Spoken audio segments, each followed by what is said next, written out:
क्या जी। इसमें ये पूजा को कैसे देखेंगे? मतलब हम लोग जो पूजा करते हैं, हुँ, तो आस्था है वो तो समझ में आता है, ठीक है। लेकिन उसकी जो तुलन की दृष्टि है वो कैसे रहेगी फिर? उसको मतलब कहाँ रखेंगे? है देखो न्याय आस्था, हाँ, आस्था। आस्था है वो तो ठीक है। वो तो मतलब एक अपने चित्रण में आस्था की बात कर रहे हैं, लेकिन जब तुलन की बात करते हैं हुँ, तो तुलन में कौन-सी दृष्टि में आएगा? प्रिय, हित, लाभ, न्याय, धर्म, अभी सत्य तो नहीं है? पूजा में अपेक्षा क्या है? प्रिय लाभ का ही अपेक्षा रहती मोक्ष की अपेक्षा रहती है तो? है। मोक्ष की अपेक्षा। हाँ, मोक्ष की अपेक्षा भी रहता है। हुँ, नहीं, वो लाभ में नहीं आएगा। उसको इससे अलग कर दीजिए अभी, मोक्ष की अपेक्षा। अभी जो जन सामान्य में रहता है वो यही है। नौकरी लग जाए, पैसा मिल जाए, पद मिल जाए, रोग खत्म हो जाए, ये हो जाए, ऐसे ही मेरा काम। मन शांत हो जाए उसके लिए अगर मैं पूजा करता हूँ तो? हाँ, लाभ में थोड़ी आएगा, लाभ में नहीं आएगा। हाँ। लाभ तो में तो देख लीजिए शांत होता है कि नहीं होता है। और मन शांत होके करना क्या है, वो भी बात है। हुँ, नहीं तो मतलब कल हम लोग ये डिस्कशन पता है कल कर रहे थे, तो उसमें ये आया था कि समझो कि आज सुबह ही शायद से वो ध्यान की बात कर रहे थे कि जैसे मैं ध्यान करता हूँ, मैं करता हूँ कि मेरा एकाग्र हो जाए मन, और एकाग्र फिर वो एकाग्रता फिर मैं ऐसी जगह पे लगाता हूँ कि जो सार्थक वस्तु है। हाँ, तो इसके लिए अगर मैं करता हूँ तो तब तक ठीक है। वो ध्यान लेकिन है, उसी हाँ, को रियल ध्यान करें। हाँ, उसी को रियल ध्यान कह रहे हैं। लेकिन जब अब पूजा की बात करते हैं, तो पूजा में भी मतलब मेरा मन एकाग्र हो जाए, ठीक है? वो अपेक्षा के साथ शायद से पूजा करते हैं, या तो फिर कहीं न कहीं पूजा मोक्ष। एक विधि है, हाँ, जैसे बहुत सारी विधि हैं, उसमें से पूजा भी एक विधि है, ध्यान करने की या एकाग्र होने की विधि है। पर आई थिंक कोई भी क्रिया है वो करने वाले पे डिपेंड करती है नॉर्मली, वो किस आशय क्या है, उसका आशय कैसा है। जैसे अपन जिसको पूजा कह रहे हैं वो पूज्यता है। हुँ, पूज्यता का मतलब श्रेय की ओर गतिशील होना, श्रेष्ठता की पहचान और श्रेष्ठता श्रेष्ठता। की ओर गतिशीलता ही पूज्यता हुँ, है या पूजा है, जिसको अपन पूजा कहते हैं। भक्ति को कह रहे हैं कि भव भय से मुक्ति के लिए जो उपक्रम है वो भक्ति हुँ, है ना। भक्ति का परिभाषा है ना वृत्ति की क्रियाओं में, हुँ, वृत्ति क्रियाओं में लिखा है भय से मुक्ति ही भक्ति। अभी भी परंपरा में भी ऐसा ही है। हुँ, जैसे वो हनुमान चालीसा में नहीं कह रहे हैं, है ना, भूत पिचास निकट नहीं आवे, है ना। तो भय से भय है वो निकट नहीं आए उसके लिए भक्ति है। हुँ, कई बार वो पूजा आस्था उसमें सहारा है, आस्था भय से। भय से तो मुक्त होता नहीं आदमी, वो बना ही रहता है। ध्यान हट जाता है, उधर से ध्यान जो है ईस्ट की ओर आ गया। जैसे हनुमान जी की ओर ध्यान चला गया, वहां से हट गया जो भय का कारण है। लेकिन भय खत्म तो होता नहीं, वो बना रहता है परंपरा में, है ना। फिर दोबारा आता है, फिर दोबारा जाप करो, जितने बार भय आए उतने बार जाप करते रहो, है ना। ऐसा नहीं आता कि आपने 200 बार कर लिया, अब 201वीं बार नहीं आएगा, भय तो आएगा। इसलिए हर बार करते रहना, तो निरंतर भक्ति करते रहो। तो मतलब बात ये हो गया कि जैसे भैया अगर कोई भी पूजा कर रहा है, तो पूजा तो एक क्रिया हो गई। तो वो कार्य या क्रिया वो इसलिए कर रहा है क्योंकि कोई ना कोई अपेक्षा के साथ है, इसीलिए वो कर रहा है, ठीक है? वो ज्यादातर अपेक्षाएं जो हैं वो भौतिक रासायनिक वस्तु के रूप में कि ही है। मतलब भगवान मेरा अच्छा कर देंगे, या रूप तो पद फिर बल धन आदि की अपेक्षा रहती है। रूप पद बल धन इसी का, बुद्धि इसी का अपेक्षा रहता है मूल रूप से।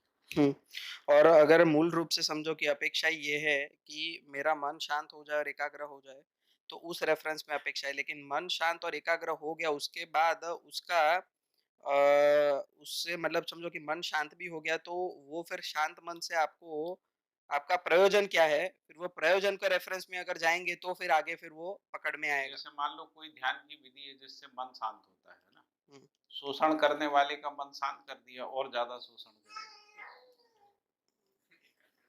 समझ मतलब वो फिर तो अल्टीमेटली शोषण सम नैसर्गिक हाँ, रूप से क्या है, शोषण करेगा आदमी, अपराध करेगा, उसमें स्ट्रेस आएगा।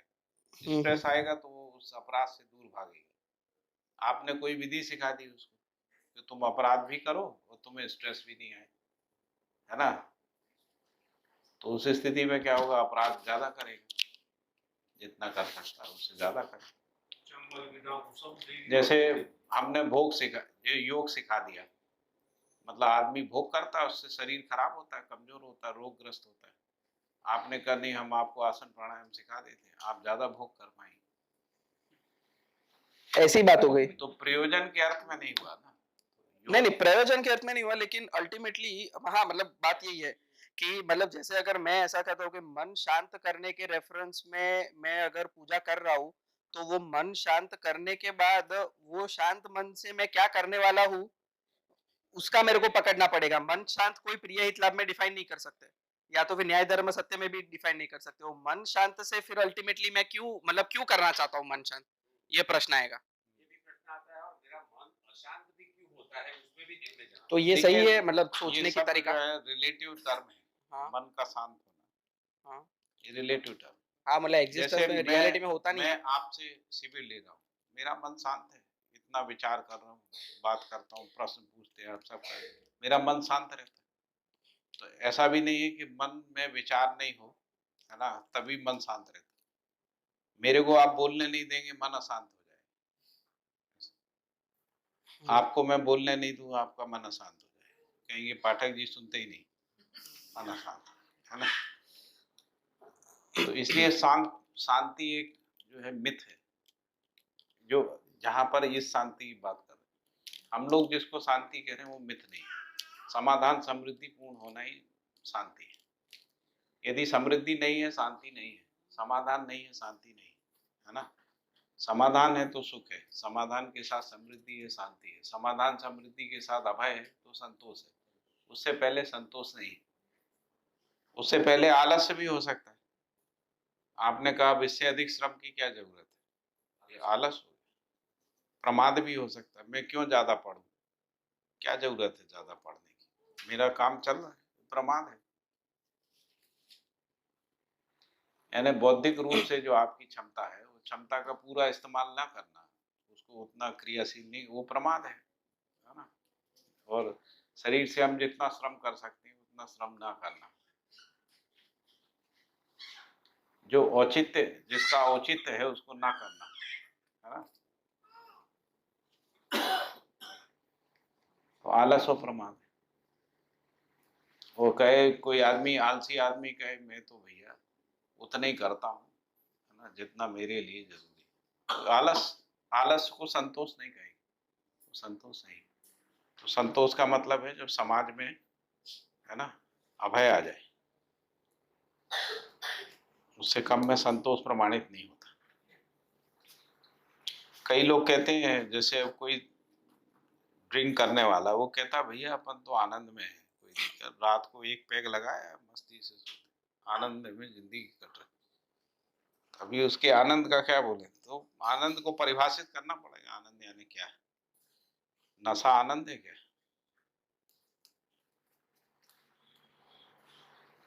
तो वैसे ही मन शांत को समझना पड़ेगा, क्या शांत है। जैसे किसी को रोजगार नहीं है, रोजगार मिल गया, उसका मन शांत हो जाता है ना। जॉब नहीं है, मन अशांत रहता, जॉब है तो। किसी को रोग है, उसका मन अशांत रहता, रोग मुक्त हो गया, मन शांत हो गया। तो उसको देख लीजिए वो कैसे, मतलब इसलिए मैंने कहा वो रिलेटिव टर्म है। जो समझा हुआ आदमी है वो बोल नहीं पाएगा, उसका मन अशांत हो जाएगा।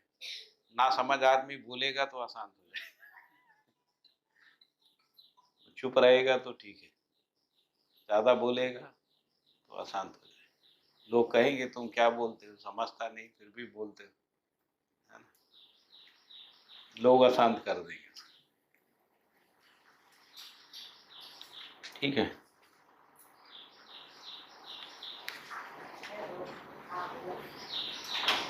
और सोच लीजिए, और यदि आपके दिमाग में कोई विकल्प आता है तो अपन उस पर चर्चा करेंगे।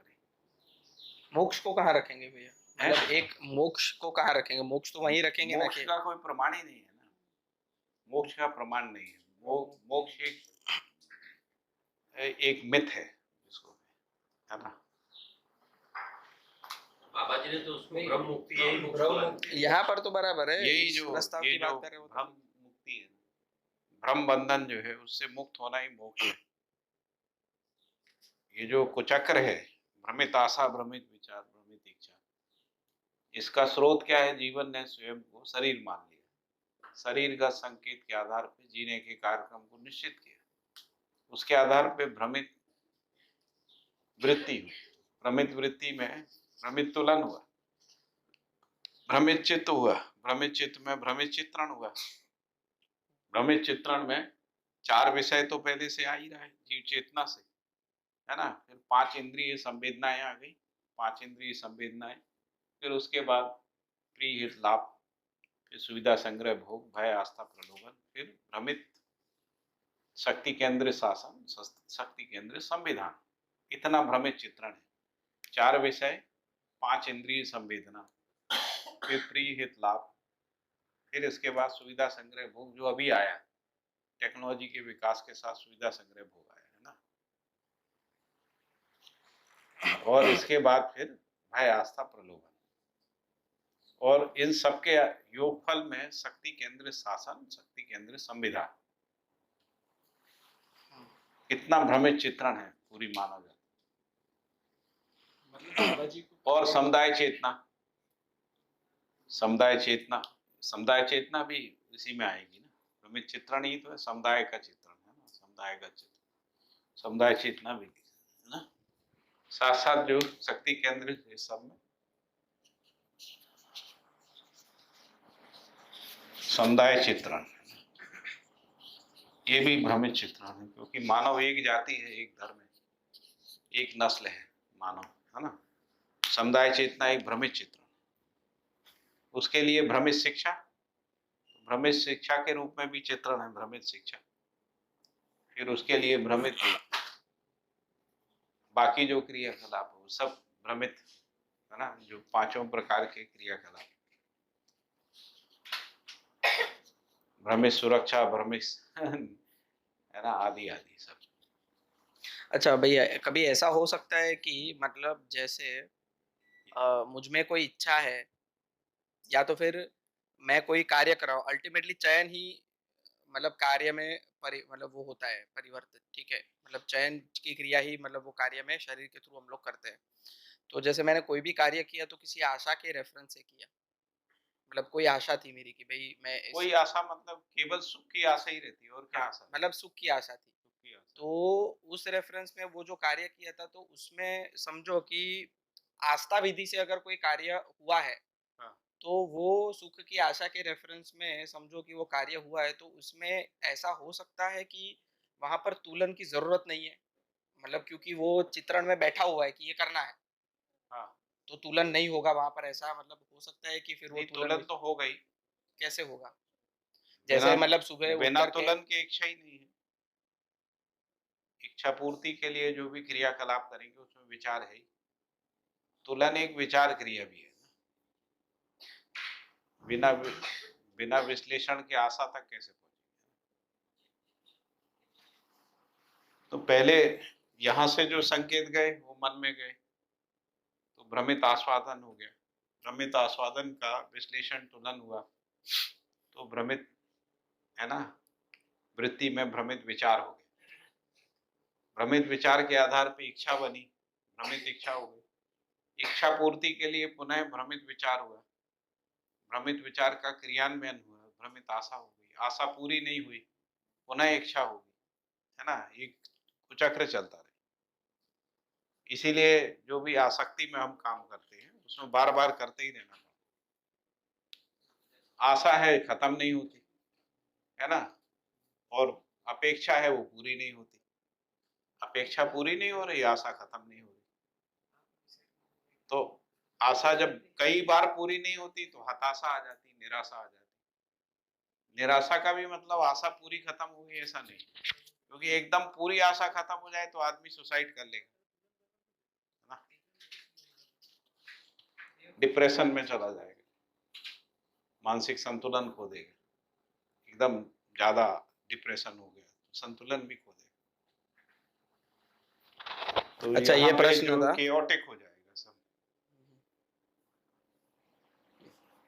तो ये तीर्थ का प्रश्न था कि जैसे सुबह ब्रश करते हैं तो उसमें तुलन करने की जरूरत क्या है? ये ब्रश क्यों करते हैं? आज आप नहीं, क्यों करते हैं ब्रश? दांत साफ करने के तो लिए। हित हो गए ना, हित दृष्टि। ऐसे नहीं आज ब्रश किया, मेरे को आज मैं जानता ही नहीं हूँ कि ब्रश क्यों करना चाहिए। आज मेरे को पता चला कि मेरे को ब्रश करना चाहिए क्योंकि उसके दांत साफ रहते हैं, हाँ। इसलिए तभी मैं कल फिर से करूंगा तो कल यही बात थोड़ी ना सोचूंगा मैं। अब नहीं, वो तो जीवन ने सोच ही लिया, निर्णय हो गया, चित्रण बन तो गया, निर्णय के अर्थ में क्रिया होती रहेगी। चित्रण बन गया तो अब दूसरी बार वही क्रिया करने के लिए वो तुलन विश्लेषण करना जरूरी होगा। वो तब होगा जब कोई कहेगा कि तुम जो टूथपेस्ट कर रहे हो यार ये ठीक नहीं है, ये वाला करो। मतलब अगर तुरंत तुलन चलने मतलब चित्रण के अंदर जो निष्कर्ष पड़ा हुआ है वो एक तुलन के रेफरेंस में पड़ा हुआ है, जब तक वही है तब तक वो डायरेक्ट क्रिया होती रहेगी। तो विचार क्रिया से निर्णय तक पहुंचते हैं ना। हाँ, निर्णय के बाद निर्णय के अर्थ में क्रिया होती रहती है। जैसे हमने पानी पिया, प्यास बुझ गई, निर्णय हो गया पानी पीने से प्यास बुझती है। अब हमेशा थोड़ी हम तुलन करते रहेंगे, बस मतलब वही मैं बोल क्रिया होती है ना। जैसे हम लोग इच्छाओं से गवर्न होते रहते हैं, इच्छाएं हमारे अंदर चित्रित है। मानव जाति में जितनी इच्छाएं चित्रित हैं वही इच्छाएं व्यक्ति में भी रहती है ना। उनमें से कुछ रहती हैं, कुछ आंशिकता में रहती हैं, कुछ अवसर पद के हिसाब से आती है। तो इच्छाएं बनी रहती है, इच्छाओं से हम संचालित हो रहे हैं। और यहीं पे जिसको अपन कहते हैं कि फ्री विल नहीं मिलती, फ्री विल नहीं मिल रही है, स्वतंत्र इच्छा नहीं मिल रही है। तो क्रियाएं तो अल्टीमेटली निरंतर ही चलेगी, मीन्स वो निर्णय आ गया, लेकिन फिर भी सपोज ब्रश करने जा रहे हैं तो उस टाइम पे भी कुछ ना कुछ जो सामने दिख रहा है चलेगा। हाँ वही मीन्स वो तो चलता ही रहेगा, कुछ ना कुछ चलता तो रहेगा, मीन्स वो कभी बंद नहीं वो होता। तो बंद नहीं, उस रेफरेंस में नहीं हो, ओके, उसका निष्कर्ष हो गया। हाँ तो जो निर्णय हो गया अस्तित्व में है। तुलन की परिभाषा इसकी इसलिए वैसी है। हाँ, क्रिया प्रिय हिताहित लाभालाभ न्याय न्याय धर्माधर्म सत्य दृष्टा क्रम प्रकाश, ये तुलन की परिभाषा। जिसको अपन कह रहे हैं वो जागृत मानव में है। जागृत मानव में तुलन का परिभाषा जो है इन छयों के अर्थ में दृष्टा पद का प्रकाशन, उसको तुलन क्रिया। भ्रमित मानव में दृष्टा नहीं है, भ्रमित मानव में कर्म बंधन है। तो जो भी मानव क्रियाकलाप कर रहा है वो कर्म बंधन बस कर रहा है ना। इसीलिए उसको अपना होना पता नहीं लगता। मेरा अपना होना हमको पता इसलिए नहीं लग रहा है क्योंकि हम खुद निर्णय लेके कर ही नहीं रहे। इच्छाएं हमको चला रही ना, मन हमको चला रहा है, हमारा विचार हमको चला रहा है, हम कुछ भी नहीं कर रहे ऐसा। तो इसलिए हमारा अपना होना हमको पता नहीं लगता। तो भ्रमित 4.5 क्रिया में हमको अपना होना पता नहीं चलता क्योंकि हम शरीर से ही चल रहे हैं ना। शरीर का जो संकेत है उसी संकेत से जीवन क्रिया चल रहा है।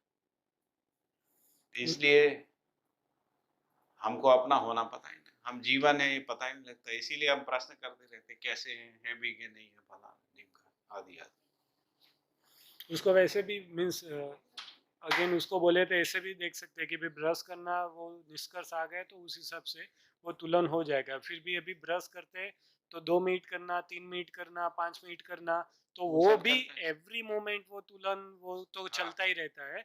और वो हर जो भी निष्कर्ष आए हुए पास्ट में उसके रेफरेंस से वो निर्णय लेके करता रहता है। तो सब चलते ही लाइव इसलिए कि वो ब्रश कब खत्म करना है वो तुलन से ही होता है। फाइनली हो गया, वो रोज होता है।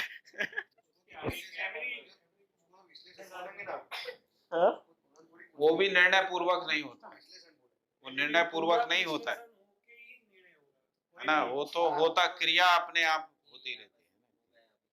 मतलब आपको कब कुल्ला करना है ब्रश करने के बाद ये आस्वादन पे निर्भर करता है। आपको अब अच्छा आस्वादन नहीं आ रहा ब्रश करने से, आप तुरंत बंद करके कुल्ला करने, मजा आ रहा है। जैसे वो गुड़ाकू करने वाले लोग उनको मजा आता है, 1-1 घंटे करते रहते। गुड़ाकू जानते हैं ना, गुड़ और तम्बाकू मिला के वो एक 3-3 घंटे करते थे। वो कहते हैं उनके जीवन का सबसे बड़ा सुख है गुड़ाखू, इससे बड़ा कोई सुख नहीं। वो मुंबई में जो लोग लोकल ट्रेन में चलते हैं, लोकल ट्रेन में, वो कहते हैं यदि खिड़की की जगह मिल गई, खिड़की वाली जगह मिल गई, इससे बड़ा कोई सुख नहीं। बाकी तो सब धक्के अक्के में ही रहते हैं, धक्के लगते रहते हैं। हम जब मुंबई गए तो हमने कहा हम निकलेंगे कैसे? उन्होंने कहा निकलना नहीं है, एक जगह पे खड़े हो जाओ, धक्का लगेगा। ऐसे ही अंदर आना, तो आप एक पोजीशन में खड़े रहिए गेट के सामने, धक्के से आप अंदर हो जाओ। ये सब धक्का है, यहाँ से धक्का लग रहा है, आप चल रहे, आपका निर्णय काम नहीं कर रहा।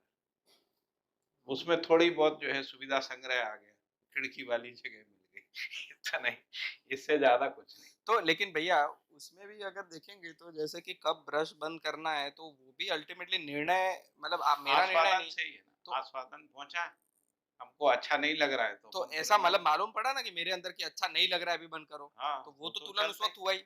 हाँ, लेकिन मुझे थोड़ी मन को पता लगा, मैंने निर्णय नहीं लिया। मैंने मतलब हमने आत्मा मान ने। लो हमने टाइम टेबल फिक्स कर दिया, हम 20 बार ही करेंगे, 21वीं बार नहीं करेंगे, ऐसा। हम 3 बार ही कुल्ला करेंगे, चौथी बार नहीं करेंगे। निर्णय पूर्वक करो, फिर लगेगा यार ये क्या बकवास है ना। तो एक्चुअली मन को आस्वादन चाहिए, जब तक मन को अच्छा लग रहा है करते रहोगे, नहीं लगेगा फेंक दोगे, कुल्ला कर लोगे। नहीं तो थोड़े समय के बाद कोलगेट अच्छा नहीं लग रहा तो लाल दंत मंजन डाबर का करेंगे, नहीं दंत कांति करेंगे, दंत कांति नहीं तो ये वाला वो वाला फलाना ढिमका, वो बदलते रहेंगे। ब्रश भी बदलते रहेंगे, ब्रश के डिजाइन बदलते रहेंगे, कलर बदलते रहेंगे। नीला वाला ब्रश इतने साल से कर रहे हैं पूरा। तो इसमें भैया आपने जब ये कहा कि मैं निर्णय नहीं लेता हूँ, वो मन के रेफरेंस से ही निर्णय आ जाता है, तो आस्वादन मैं से मतलब कि आत्मा बुद्धि से नहीं हो रहा है, और उसी का मतलब हो रहा है ना, मतलब चित्रण तो आ ही रहा है इसमें बीच में, लेकिन मन मन कर रहा है, मन का क्रिया आस्वादन से संचालित हो रहे हैं, विचार से संचालित हो रहे हैं, इच्छा से संचालित हो रहे हैं। हाँ और वो मतलब भी भ्रमित विचार से, भ्रमित इच्छा से, है ना। लेकिन भैया उसमें भी ये प्रोसेस तो मीन्स चित्रण आस्वादन वो तो सब चल ही रहा है, कोई तो चलेगा ही। हाँ क्रिया तो निरंतर है। मतलब क्रिया तो ऐसे जो निर्णय भी मन से लेंगे फिर भी उसमें वो तुलन वाला वो सब पार्ट तो आएगा। उतना आएगा, चित्रण तक आएगा 4.5 क्रिया। 4.5 हम्म।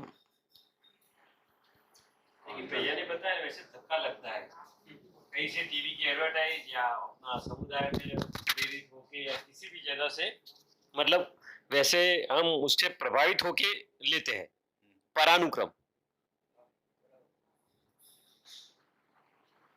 भाई जैसे छोटे बच्चे होते हैं ना, एक प्रकार की टॉफी मांगते हैं, यही टॉफी चाहिए, वो कहाँ से चल रहे हैं? वो विज्ञापन से चल रहे हैं।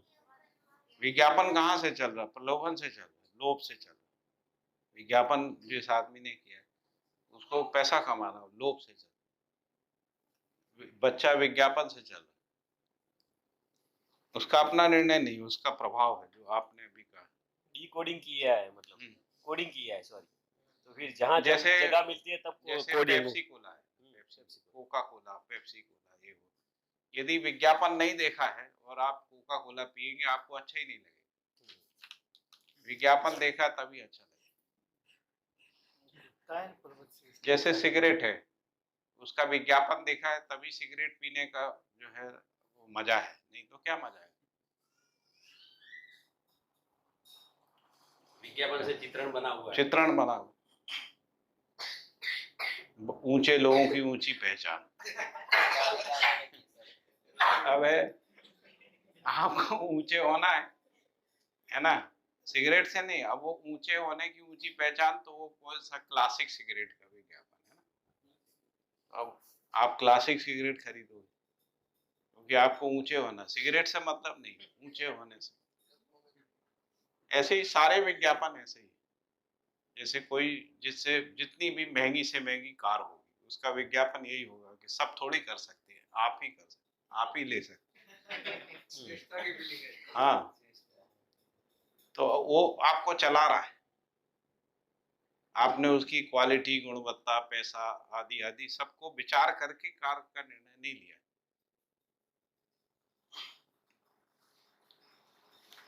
ऐसा है। इसको जांच के देख सकते हैं, सब कपड़े भी ऐसे ही लेते हैं, जूते भी ऐसे ही, सब सारी चीजें ऐसे ही लेते हैं। यही तो कर्म बंधन है। तो यहाँ तक जो है जीवन को अपना होना पता नहीं रहता है। क्योंकि हम जो संसार में जो भी भ्रमित विचार है, भ्रमित इच्छा है, भ्रमित आशाएं, उसी से चल रहे हैं।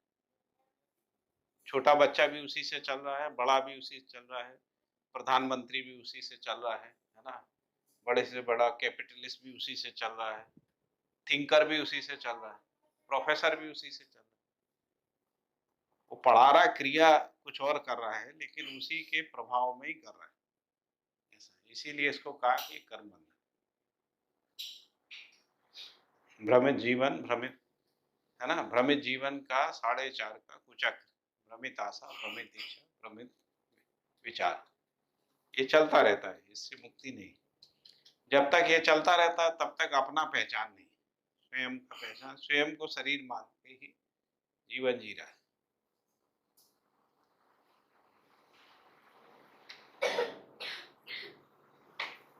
और भय भी इसीलिए आता है, जो भय जो होता है, हम स्वयं को शरीर माने रहते हैं तभी भय आता है।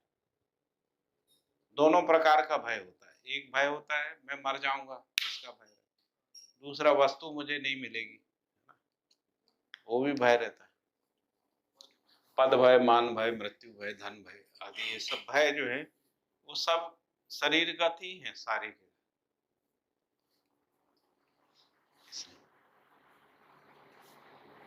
तो इसलिए भय का चित्रण दोनों तरफ से है ना, एक नियंत्रण के अर्थ में और एक प्रभाव के अर्थ में। ऐसा। तो जीवन ज्ञान होने के बाद भय से मुक्ति, मृत्यु के भय से मुक्ति। मैं तो हुई है ना, मैं निरंतर बना रहा हूं।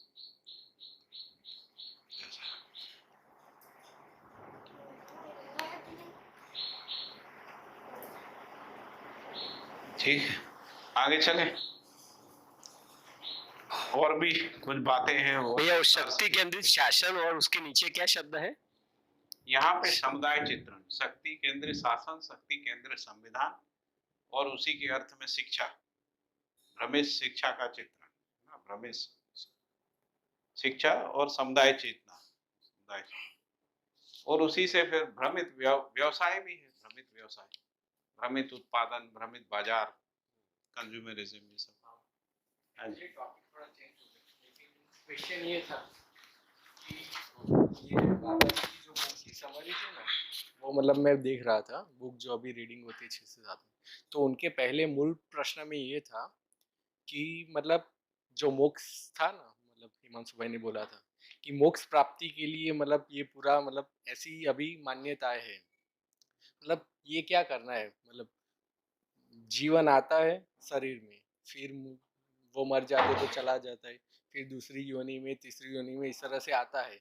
तो ये सब, इस सब से छूटना यानी मोक्ष, ऐसा ही था पहले, बाबा मतलब जी ने ऐसा नहीं डेफिनेशन बोला है। नहीं, पहले डेफिनेशन ऐसी आदर्शवाद थी, में ऐसा था। आदर्शवाद में ऐसा था, उसको क्लियर करने के उन्होंने लिए मतलब नया ये अर्थ पूरा दे दिया, परफेक्ट। उसको नया अर्थ दे हाँ मरण से मुक्ति, हाँ, जीवन हाँ। मरण से उसको मोक्ष मुक्ति, माना था। राइट। दिया। हाँ, तो मतलब पहले ये क्वेश्चन था, बाद में ये सब पूरा प्रोसेस हुआ और उनको ज्ञान हुआ।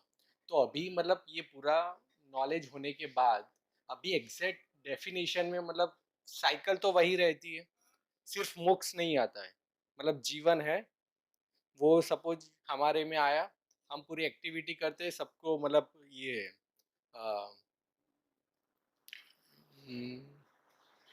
न्याय धर्म सत्य में जाने के लिए, फिर मतलब वो प्रोसेस में मतलब मर जाएंगे, फिर से जीवन चला जाएगा, बाद में आएगा। मतलब अभी धीरे धीरे सब लोग मतलब न्याय धर्म सत्य में जाने लगेंगे। एक सपोज परिस्थिति ऐसी है कि सब लोग उसमें चले गए, बाद में प्रोसेस तो वही रहेगा कि फिर मर जाएंगे, दूसरा जीवन आएगा, मतलब ये कंटिन्यूस तो चलता रहेगा। अभी नहीं है तो हमारी एक एक्टिविटी है कि भाई सबको न्याय धर्म सत्य की ओर ले जाओ, सब हो जाएगा। उसके बाद में क्या प्रोसेस रहेगा कि यही रहेगा कि उस टाइम मतलब मोक्ष में जाने के लिए कोई प्रोसेस करेगा कि नहीं करेगा, मतलब क्या है इसको ऐसा आइडियल बोला आदर्शवाद? कि सभी लोग जागरूक हो जाएंगे हाँ उसके बाद क्या होगा वो बात हाँ एग्जैक्टली तब क्या परिस्थिति होगी, तब मोक्ष की लोग इच्छा करेंगे कि फिर यही चलता रहेगा साइकिल, सिर्फ घुमाते जाओ? भाई जैसे हम लोग संबंध को पहचानते हैं, उसके बाद क्या करते हैं, संबंध पूर्वक जीते हैं। तो उसके बाद जीने के लिए उसमें सुखानुभूति। मतलब वो प्रोसेस साइकिल हम जैसे कोई चीज को हम किसी चीज को चॉइस है, मतलब चॉइस क्या होगी, मतलब शरीर धारण करना है कि मेरे को शरीर धारण करना नहीं करना फिर क्यों नहीं करना है?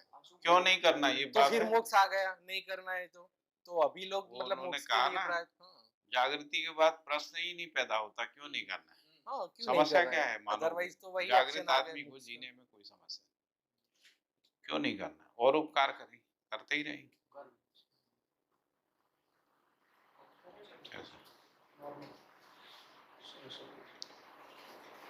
बस ये तय कर सकता है वो कि इस परिवार में करना, उस परिवार में करना, किस जगह फिर पे तो कोई करना भी है, नहीं जहाँ करो, क्या पर फर्क सबसे पड़ता है? अच्छा अवसर होगा वहाँ करना। अच्छा, सबसे अच्छा अवसर से दूसरा एक क्वेश्चन निकल के आता है कि बाद में तो सपोज जागृत हो जाएगा जीवन, तो फिर उसको तो कोई फर्क नहीं पड़ेगा कहीं भी कि हो जाए। जगह मिली तो ठीक है, नहीं मिली तो भी ठीक है। हाँ, लेकिन अभी हाँ मानव लेकिन ब्रह्म। अभी तो सपोज जागृत मतलब पूरा नहीं हुआ है जीवन, मतलब वो पूरा कंफ्यूज वाला है, तो इतने सारे मतलब जीवन मरते हैं, बाद में जब कहीं पे जाने का होता है तो वो कहाँ मतलब जाना होता है? लड़ते झगड़ते नहीं है कि भाई मैं इसमें जाऊंगा नहीं नहीं, वो टाटा जहाँ अंबानी आसक्ति बिरला के वहां आसक्ति वहां पर जाने के लिए लाइन लगी है, लगी, ऐसा नहीं लाइन होगा। तो लगी है, लाइन लगी है वहां पर भी। लाइन लगी है, लेकिन नियति विधि से निश्चित होता है। जैसे आपका मन कहाँ जाएगा ये आप तय कर सकते हो। अभी आप तय कर सकते हो आपका मन कहाँ नहीं जाए या कहाँ जाए, दोनों चीजें तय नहीं कर सकते। मतलब आप तय भी कर लोगे तो वो वहां ठहरेगा नहीं, थोड़ी देर में कहीं और चला जाएगा। आप तय कर लो कि मन यहाँ नहीं जाना चाहिए, वहीं पहले जाएगा। आप तय कर लो कि यहाँ जाना चाहिए, तो जाने के तुरंत बाद दूसरी जगह चला जाएगा। इसका मतलब मन आपके नियंत्रण में नहीं है।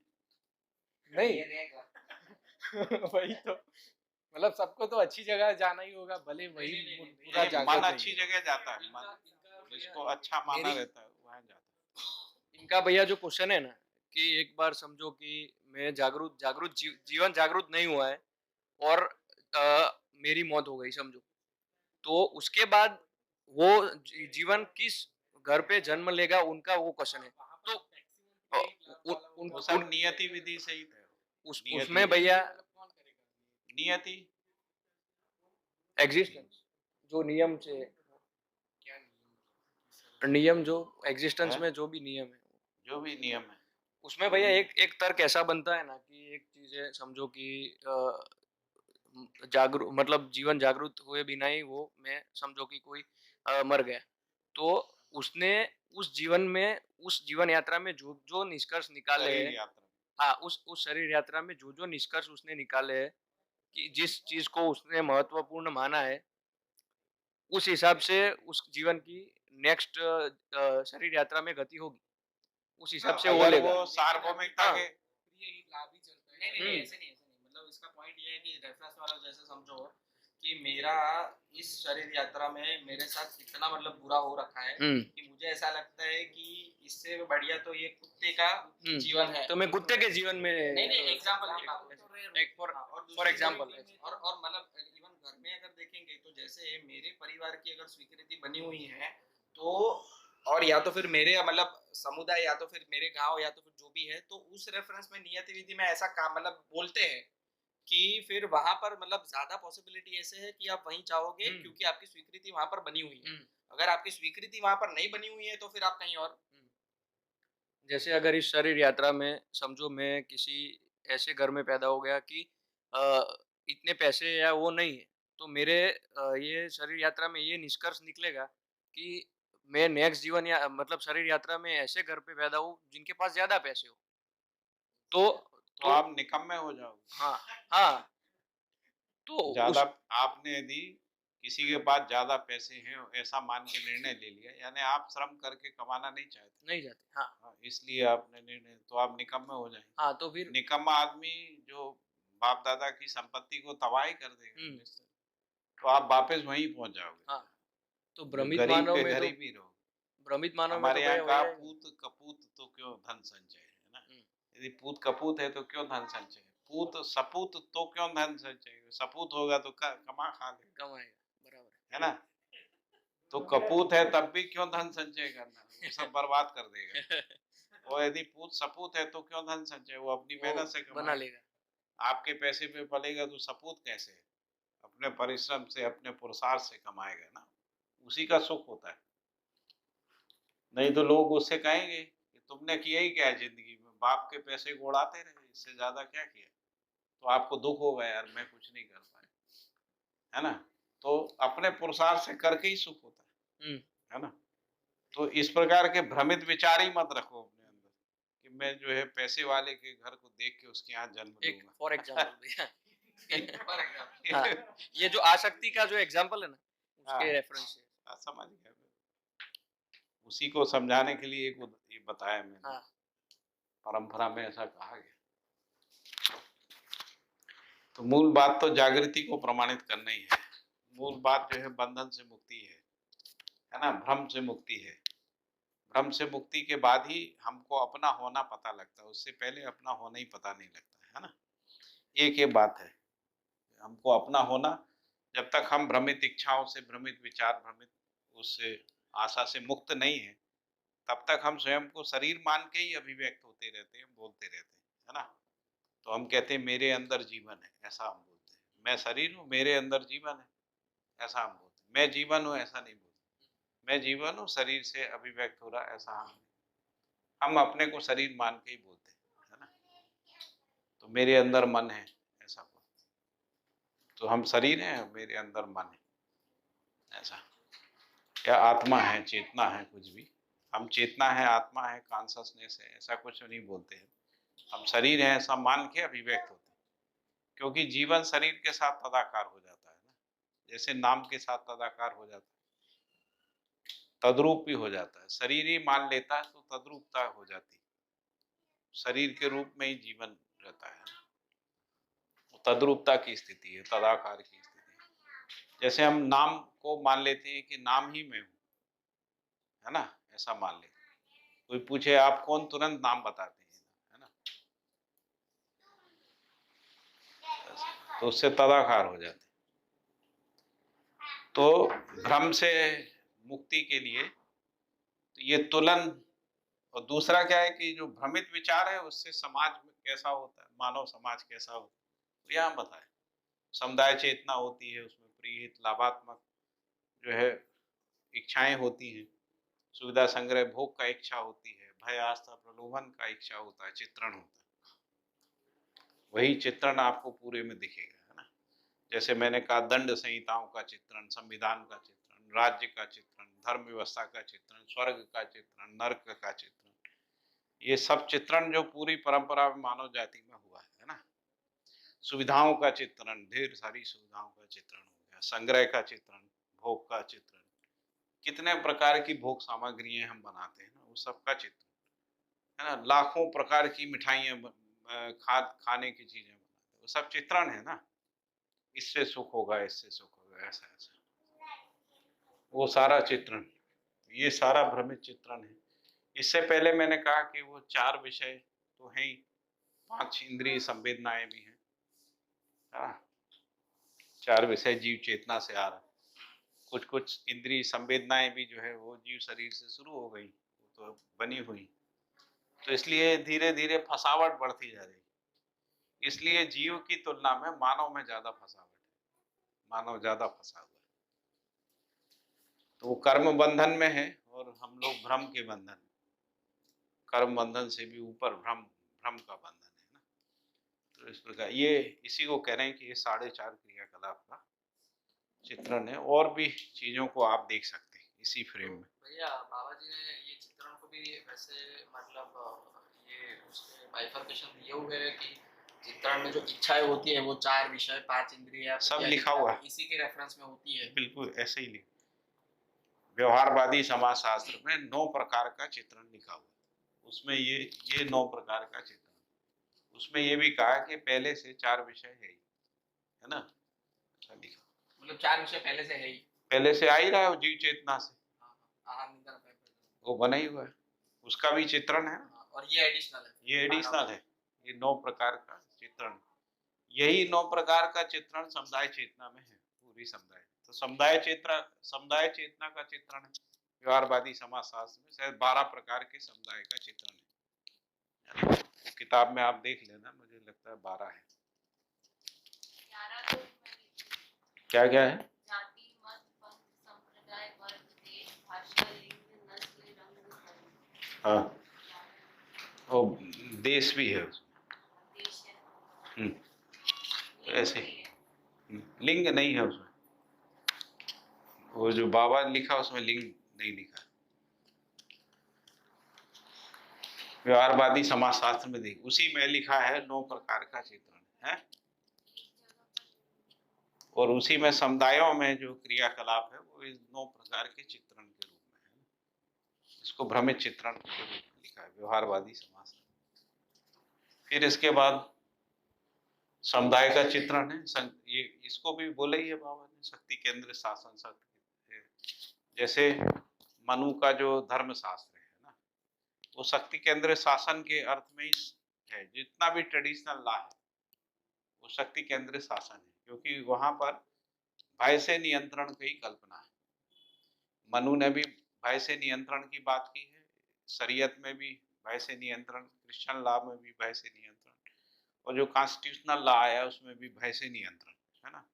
इसलिए उसको शक्ति केंद्रित शासन बोला है ना। शक्ति केंद्रित संविधान, आचार संहिताएं, जिनको अपन आचार संहिताएं, सभी आचार संहिताएं शक्ति केंद्रित संविधान है ना। चाहे वो सिविलियन कोड है वो भी शक्ति केंद्रित है ना। भय से नियंत्रण मानव को स्वीकार नहीं है ना। भय से नियंत्रित मानव को भी भय से नियंत्रण स्वीकार नहीं।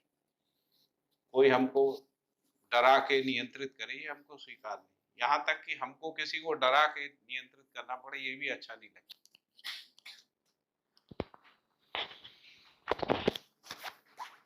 वही दासता है जिसको अपन कह रहे हैं, गुलामी है ना। तो ये शक्ति केंद्रित शासन चित्रण में ही होता है? शक्ति केंद्रित शासन की जो चित्रण में तो व्यवस्था की बात है ना। चित्रण है ना, ये व्यवस्था का चित्रण, व्यवस्था का चित्रण, विधि का चित्रण, आचार संहिताओं का चित्रण, धर्म गद्दी, अर्थ गद्दी, शिक्षा गद्दी, ये सब चित्रण ही है। व्यवसाय का चित्रण, विनिमय का भी चित्रण, सबका इसको भैया चित्रण। ऊपर 9 में परिभाषित करेंगे कि अलग से ही मतलब परिभाषित है वैसा? मतलब फॉर एग्जांपल ये जो हम लोग आप तो व्यवस्था की बात कर रहे हैं, ये 9 तो है ही, इसके साथ साथ और भी हैं। और इन सब से जो निकल रहा है संस्कृति, सभ्यता, विधि, व्यवस्था के फ्रेम में वो ये व्यवस्था निकल रही है, ऐसी इससे जो व्यवस्था। निकल रही है वो ऐसी व्यवस्था। हाँ, पर वो भी चित्रण ही है, भ्रमित चित्रण। भ्रमित भाषा भी है, भ्रमित भाषा भी तो भ्रमित चित्रण है। जो अर्थ सत्ता विहीन जो भाषा है वो भ्रमित भाषा है, वो भी चित्रण है। क्योंकि भाषा जो है वो चित्त की क्रिया है, भाषा चित्त की क्रिया है। तो भ्रमित भाषा भी है आदि। वो तो आप सोचते जाएंगे उतना है, जितना आप सोचते जाओ सब आता जाएगा धीरे धीरे। लेकिन सबके मूल में यही है। इसको अपन कह रहे हैं कि जो शरीरगत इंद्रिय और जो वातावरण, उसका जो प्रभाव हम मन में ग्रहण करते हैं, उसके आधार पे हम तुलन करते हैं, प्रिय अप्रिय, हित अहित, लाभ हानि है ना आदि। ऐसा उसी से फिर जो भ्रमित इच्छाएं बनती हैं, मानव जाति में जो भ्रमित इच्छाओं का चित्रण है वो इस तरीके से है। इसको आप फैला सकते हैं, बहुत अपना देख सकते हैं ना। इसका अम्ब्रेला बहुत बड़ा है, ऐसा है। ठीक है, अब इसके बाद ये भी बताया है कि जो भ्रमित जो विचार है, भ्रमित विचार संकीर्ण विचार है, सीमांतक विचार है, सार्वभौमिक नहीं है। भ्रमित विचार ही व्यक्तिवादी विचार है, क्योंकि सबका भ्रम अलग अलग होता है, इसलिए हर भ्रम व्यक्तिवादी होता है। भ्रम सबका एक जैसा नहीं होता, कोई किसी चीज से भ्रमित होता है, कोई किसी से होता है, कोई किसी से होता है, इसलिए सब व्यक्तिवादी है और समुदायवादी भी है, क्योंकि कुछ समुदायों में एक जैसा कुछ हो जाता है, जैसे कोई प्रिय के आधार पे एक जैसा हो जाता है, जैसे सबको केसरिया रंग पसंद है, ये हो गया। यानी मेरा प्रिय कुछ लोगों का प्रिय हो सकता है, जैसे मान लो मुझे रसगुल्ला अच्छा लगता है, कुछ लोगों को रसगुल्ला अच्छा लग सकता है, तो वो एक समुदाय बन गया प्रिय के आधार पे। मेरे को कोई चीज हितकर लगती है, कुछ लोगों को हितकर हो सकती है, मेरा लाभ कुछ लोगों का लाभ हो सकता है ना। तो इसलिए ये तीनों समुदाय चेतना को जन्म देते हैं ना, समुदाय मानसिकता को, समुदाय चेतना को, समुदाय को जन्म देते हैं, है ना। और इसके आधार पे जो चित्रण होता है, फिर वही चित्रण होता है समुदाय के आधार। इन सब में यदि देखें तो युद्ध का भी चित्रण है, युद्ध का चित्रण, हिंसा का चित्रण है, ये भी तो चित्रण ही है ना। मानव जाति ने युद्ध कैसे करना है, युद्ध की कैसे विधियां होंगी, कब करना है, उसके लिए हथियार कैसे चाहिए, कितना, ये सब चित्रण है ना मानव जाति के अंदर। मूल में वो नहीं है, मूल में वो नहीं, और उससे पहले जो जीव चेतना वो से तो आ है। रहा है वो तो है ना, उसी के लिए है सारा युद्ध भी, इसी के लिए है ना। ज्यादातर युद्ध किसके लिए, समुदायों के लिए हुए या वस्तुओं के लिए हुए। जैसे तेल को लूटने के लिए अमेरिका ने बहुत सारे युद्ध थोपे, है ना, उनको लूटना है, पूरे अफ्रीका को तबाह कर दिया लोगों लूटने के लिए, पूरा अफ्रीका कॉन्टिनेंट को खोद डाला, सब खा, है ना। यानी प्रलोभन बस, लोभ बस, प्रलोभन बस, ऐसा है।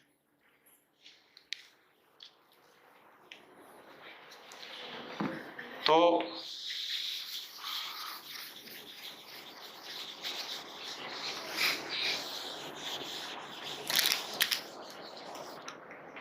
इसको मिटा दो ना सब, मिटा दो मिटा दो। वो तो आपके कैमरे में सब आई है। तो इसके बाद जो है ये जो बुद्धि है, जिसको अपन कह रहे हैं ये बुद्धि, बुद्धि में केवल सार्वभौमिकता स्वीकार होती है ना। यदि जो सार्वभौमिक नहीं है उसको बुद्धि स्वीकार नहीं करती, जो यूनिवर्सल नहीं है उसको बुद्धि स्वीकार नहीं करती, इसलिए चित्त से वापस हो जाता है। तो जो भ्रमित चित्रण है वो यहाँ से वापस हो जाता है, बुद्धि में पहुंचता है, बुद्धि उसको स्वीकार नहीं करती। जिसको हम लोग कहते हैं हमारे अंदर अंतः प्रेरणा होती है, तो अन्याय हमको स्वीकार नहीं होता, अन्याय करता हुआ आदमी को भी अन्याय स्वीकार नहीं होता, क्योंकि बुद्धि स्वीकार नहीं करती, बुद्धि केवल सार्वभौमिकता को स्वीकार करती। युद्ध करता हुआ आदमी को युद्ध स्वीकार नहीं रहता, भोग करते हुए आदमी को भोग स्वीकार नहीं रहता। इसको हर व्यक्ति जान, इसीलिए कहते हैं कि हर व्यक्ति में अंतः प्रेरणा बनी रहती है, अंतः प्रेरणा सार्वभौमिकता के रूप में रहती है, इसीलिए सभी समुदायों में मानवीयता की अंतः प्रेरणा रहती है। इसीलिए हर समुदाय अपने को दूसरे समुदाय से ज्यादा मानवतावादी साबित करना चाहता है, कहना चाहता है ना, वो ज्यादा बड़ा मानवतावादी है ना, ऐसा। ये तो अपन देख ही रहे हैं पूरी मानव जाति में। तो इसका मतलब है कि जो बुद्धि है वो सार्वभौमिकता को ही स्वीकार करती है, और यही प्रेरणा है जिसको हम कह रहे हैं कि ये प्रेरणा है। और प्रेरणा का स्रोत क्या है, तो आत्मा है ना, इसीलिए आत्मा कारण है, इसीलिए इसको कह रहे हैं कि कारण, आत्मा ही कारण। तो जो आत्मा से संकेत आते हैं उनको कह रहे हैं कि वो पूर्वानुक्रम संकेत है, यानी जो सार्वभौमिकता के संकेत हैं, जो यूनिवर्सलिटी के संकेत हैं, सार्वभौमिकता के संकेत हैं, सार्वभौमता के संकेत हैं, है ना, जो स्थिरता के संकेत हैं, जो निश्चितता के संकेत हैं, वो संकेत जब जीवन ग्रहण करता है तो वृत्ति में तुलन जो है वो न्याय धर्म सत्य से होता है।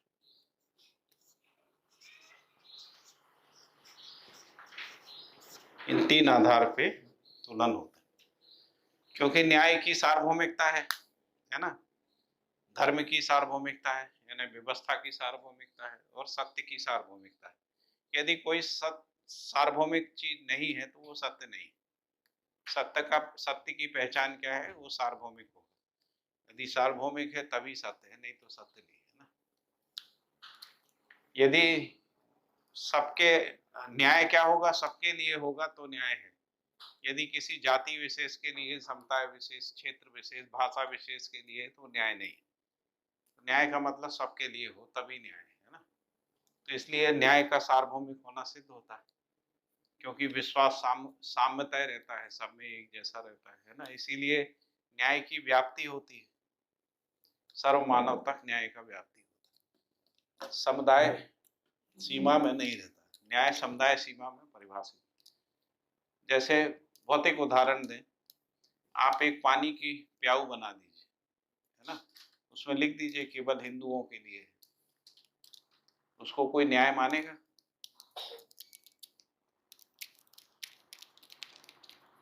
ब्राह्मणों के लिए है, ठाकुरों के लिए ऐसा। एक कुआं है गांव में, लिखेंगे भाई केवल ठाकुर लोग ही इसका पानी लेंगे, कोई दूसरा नहीं लेगा, वो तो अन्याय है ना। तो न्याय सार्वभौमिकता में ही न्याय परिभाषित होता है। एक न्याय जो है मूल्यों के रूप में है, एक शिक्षा में न्याय, उत्पादन में न्याय, विनिमय में न्याय, ऐसा भी न्याय है ना।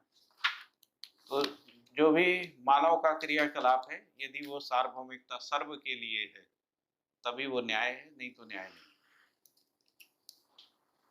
है ना। यदि समाधान सर्व के लिए समाधान है तभी वो धर्म है, नहीं तो धर्म नहीं।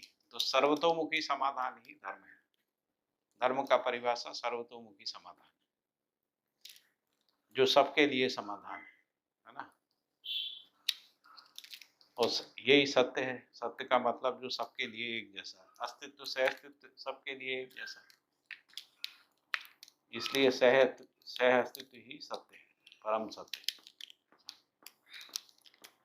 अब इसमें भैया मतलब जैसे समझो कि ये पूरी सृष्टि को ईश्वर ने बनाया है, ये सबके लिए एक क्यों नहीं हो सकता?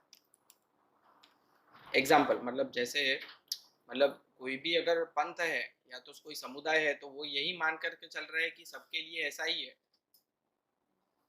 वो तो यही मान करके चल रहा है कि सभी के लिए ऐसा है, ऐसा नहीं है कि मैं करूँगा हमारे लिए ऐसा, आपके लिए ऐसा नहीं है, ऐसा तो नहीं है।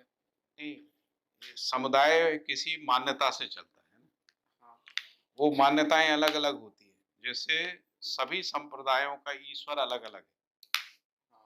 जो हिंदू का ईश्वर है वो मुसलमान का नहीं, जो मुसलमान का ईश्वर है वो ईसाई का ईश्वर नहीं है ना। या जो बौद्धों में जो ईश्वर ही नहीं है, ईश्वर का जो बुद्धत्व को प्राप्त है वही ईश्वर है, ऐसा है। और बुद्धत्व को प्राप्त है वो तो मर गया, उसका अस्तित्व ही नहीं है ना। और तो हम लोग ईश्वर, यहाँ पर ईश्वर व्यापक कोई कह रहे हैं तो फिर हम व्यापक अगर अपने यहाँ जो कह रहे हैं, मतलब जो अपनी परंपरा में, हिंदू परंपरा में कहें, है ना, तो बहु ईश्वरवाद है। किसी का ईश्वर शिव है, किसी का शक्ति है, किसी का गणपति है, किसी का 33 करोड़ देवी देवता है, पता नहीं किस ईश्वर की बात कर। और उनकी मान्यताओं के आधार पे ही तो वो शैव शाक्त हैं, वैष्णव हैं, गणपत हैं, सौर हैं। उसी के आधार पे मत पंथ है। कोई राधा को मानता है, किसी वहां पर मथुरा में आप चले जाइए, आप जय श्री कृष्णा बोलिए, वो राधे राधे बोले, आपका कृष्ण का नाम ही नहीं लेंगे, है ना।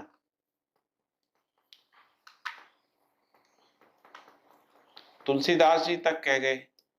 तुलसीदास जी को कृष्ण भक्त ने कुछ बोला होगा, उनने कहा तुलसी मस्तक तब नभे जब धनुष बाण लो हाथ। यदि कृष्ण धनुष बाण ले लें तो हम उनको प्रणाम करेंगे, नहीं तो नहीं करेंगे। तुलसीदास जी ने लिखा हुआ है। अभी क्या करोगे, मान्यताएं है ना। उनका जो आदर्श है वो धनुष बाण के साथ है। उनका आदर्श 16 कला वाला है, कृष्ण। सब अलग अलग मान्यताएं, सबके अलग अलग ईश्वर। एक का ईश्वर जो है ऊपर से आता है, ब्रह्मा कुमारियों का, है ना। एक का ईश्वर सर्वव्याप्त है और एक का ईश्वर कैलाश पर्वत में रहता है। शिव का निवास कैलाश पर्वत में है। भाई कौन सा किस ईश्वर की बात कर रहे हैं? तो सबकी मान्यताएं अलग अलग, ईश्वर के बारे में भी, आत्मा के बारे में। गीता में जिस आत्मा का उल्लेख किया वो जैन की आत्मा नहीं है, जैन का आत्मा अलग है। गीता में जिस आत्मा का उल्लेख है वो अलग है, ऐसा है।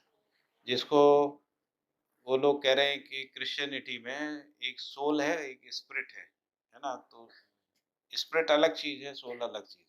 यानी वो आत्मा जो गीता में जैन लोग कह रहे हैं वो आत्मा नहीं है।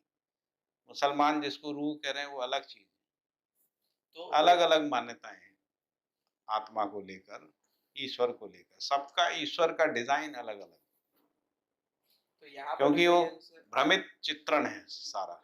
ईश्वरवाद पूरा भ्रमित चित्रण। तो यहाँ पर भी हम जब आत्मा की बात करते हैं तो मतलब सामान्य जन में तो आत्मा को देखा नहीं है, ठीक है। तो मतलब ये हम लोग तो क्रिया की बात कर रहे हैं, क्रिया क्रिया की बात कर रहे हैं। नाम दिया है, क्रिया को इंगित करने के लिए नाम दिया है, ऐसा। अनुभव क्रिया है। अनुभव क्रिया है, आस्वादन क्रिया, चयन क्रिया, विचार, सबको सब देख ही सकते हैं, हर व्यक्ति देख सकता है। आस्वादन चयन क्रिया को सम्मिलित रूप से कह रहे हैं कि उसके आस्वादन चयन क्रिया के लिए कोई बल होगा, उसको नाम दिया मन, है ना। आस्वादन चयन क्रिया की कोई शक्ति है, उसको नाम दिया आशा। आप कुछ और नाम दे दीजिए, मूल रूप से तो क्रिया है। तो 4.5 क्रिया तो एक भैया स्थिति अपने में अंदर क्रिया, देख एक गति में क्रिया। आस्वादन स्थिति में क्रिया और चयन गति में क्रिया, ऐसा। तो 4.5 क्रिया तो भैया अभी देख सकते हैं, लेकिन जब ऊपर की क्रिया की बात करते हैं तो उसका भास आभास अपने अंदर रहता है। जैसे ही आप देखना शुरू करते हैं, 4.5 को भी देखना शुरू करते हैं, 5वें का अनुमान लगने लगता है। अनुमान न, फिर जैसे जैसे आप 5वीं देखने लगते हैं तो 6वीं 7वीं दिखने लगती है, 6वीं 7वीं दिखती है तो 8वीं 9वीं 10वीं दिखने लगती है। आपको तो मुंह घुमाना है अपना परानुक्रम से, मतलब जो शरीर से संकेत आ रहे हैं उससे अपने मुंह को घुमा के आत्मा की ओर कर लेना, क्रिया दिखने लगती है ना, ऐसा है। बहुत एफर्ट नहीं है इसमें, बस इतना ही निर्णय लेना है हमको कि हमको अपना ओरिएंटेशन चेंज करना। जैसे मैंने कहा ना कि केवल आप है ऐसा करके सोच के देखो, घुमा लीजिए थोड़ा सा। पहले नहीं है ऐसा करके सोच लिया, खूब सोच लिया, माथा पच्ची कर ली, है ना। मतलब 100-200 साल से जो विज्ञान में हुआ, माथा पच्ची कर रहे नहीं है, करते रहे। अभी 200 साल में से 20 साल भी विज्ञान इस तरीके से सोच के देखे है, ऐसा करे तो निष्कर्ष पहुंच जाएंगे। तो निषेध विधि से ही कहा क्रिया बराबर है, क्रिया तो अपने आप में मतलब देख पाते हैं, तो जो देख पाते हैं वो तो प्रमाण है, तो उसी को नाम हमने आत्मा दिया है, तो कोई अलग वस्तु की बात नहीं हो रही है, ठीक है। और हाँ। व्यापक वस्तु है, उसको ईश्वर की बात करें तो वो भी देख पाता है। इसलिए यहाँ मान्यता का नहीं, कोई हमको मुद्दा नहीं, समझना है और कुछ हाँ। नहीं करना। यहाँ कोई मान्यता नहीं।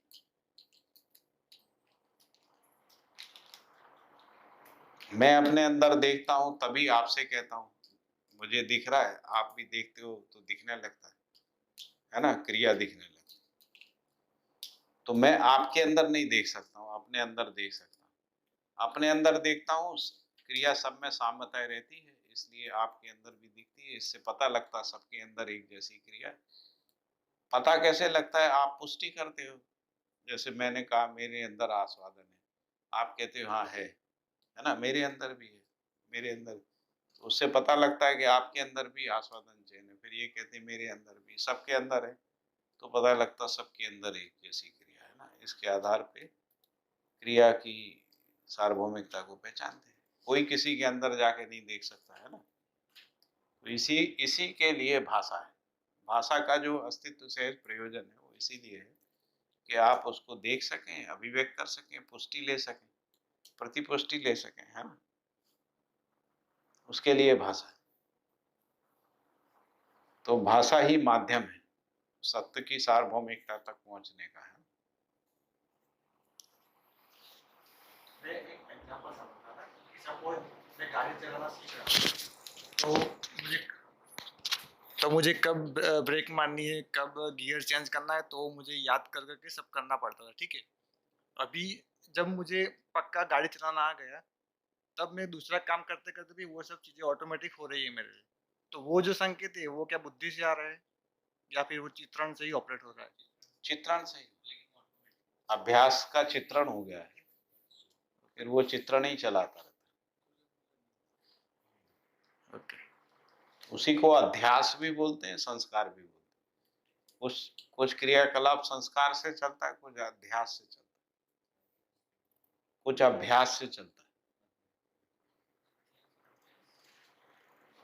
है। अभ्यास पर चलता अध्यास और अभ्यास दोनों अलग अलग दोनों का क्या है? अध्यास मतलब है। अध्यास मतलब क्या? अध्यास का मतलब जैसे जड़ चेतन हुआ है, इसलिए जड़ की रेखाएं उसमें बनी है चैतन्य में। जैसे हम जीव चेतना से मानव चेतना में आए, तो जीव चेतना का जो क्रियाकलाप है वो हमारे अंदर पड़ा हुआ है। हाँ। अभ्यास मतलब शिक्षा लेना। अभ्यास, हम लोग कोई भी चीज सीखते हैं, स्किल सीखते हैं, तो अभ्यास प्रैक्टिस करते हैं। व्यवहार का अभ्यास करते हैं, कार्य का अभ्यास करते हैं, है ना, विचार का अभ्यास करते हैं, विधि का अभ्यास करते हैं, है ना, व्यवस्था का अभ्यास करते हैं। अभ्यास दर्शन में तो अभ्यास ही अभ्यास है। फिर संस्कार है, मतलब जब अभ्यास करते करते आप अनुभव तक पहुंच गए, है ना, तो उस अनुभव की रोशनी में क्रियाकलाप होता है। बल्कि आप कॉन्शियस होकर गाड़ी नहीं चला सकते। मतलब आप सोचो कि मैं बहुत सतर्क होकर गाड़ी चलाऊंगा, आप एक्सीडेंट कर देंगे।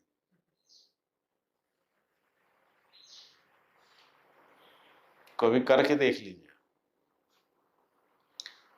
तो आप गाड़ी चलाते रहते हैं, कब ब्रेक लगता है, कब एक्सीलेटर, कब गियर बदलता है, पता थोड़ी रहता है। आप किसी से बात करते जा रहे हैं, गाना सुनते जा रहे हैं, सब करते जा रहे हैं, फिर भी गाड़ी चलती रहती है। जब कोई सिचुएशन आता, कब ब्रेक लग जाता आपको पता ही नहीं लगता, क्योंकि जीवन में ये जीवन की महिमा है।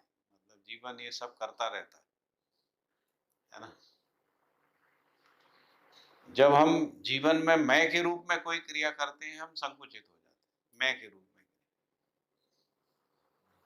ऐसा है। वो नहीं समझे है? वो नहीं समझा माइक के रूप में क्रिया करते तो संकुचित होते हैं, मतलब कैसे? क्योंकि मैं पे फोकस हो जाते हैं, बाकी क्रियाओं से ध्यान हट जाता है और जीवन अपना करते ही रहता है, जीवन करता रहता है, जिसको अपन संस्कार कह रहे हैं। संस्कारानुसंगी इकाई है मानव, तो संस्कार से संचालित होता है, इसीलिए प्रवृत्तियों से संचालित होते हैं।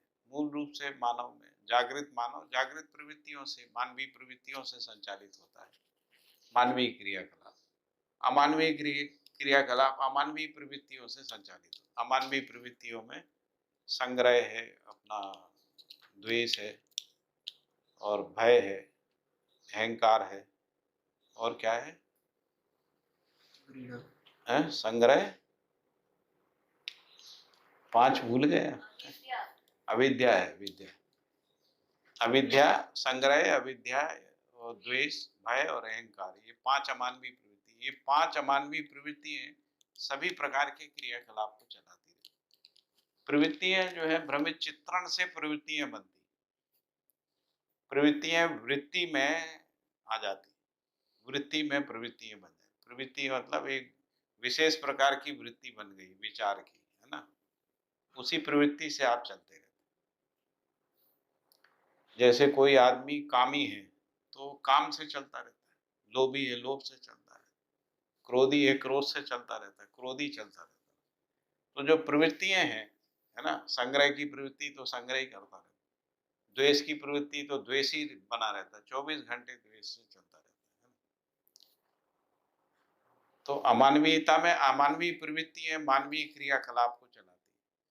और जागृति में जागृत जो प्रवृत्ति परिमार्जित होकर जब जागृत प्रवृत्ति या मानवीय प्रवृत्ति में होती तो असंग्रह है, स्नेह है, विद्या है और अभय है और सरलता है, इनसे हम संचालित होते हैं ना।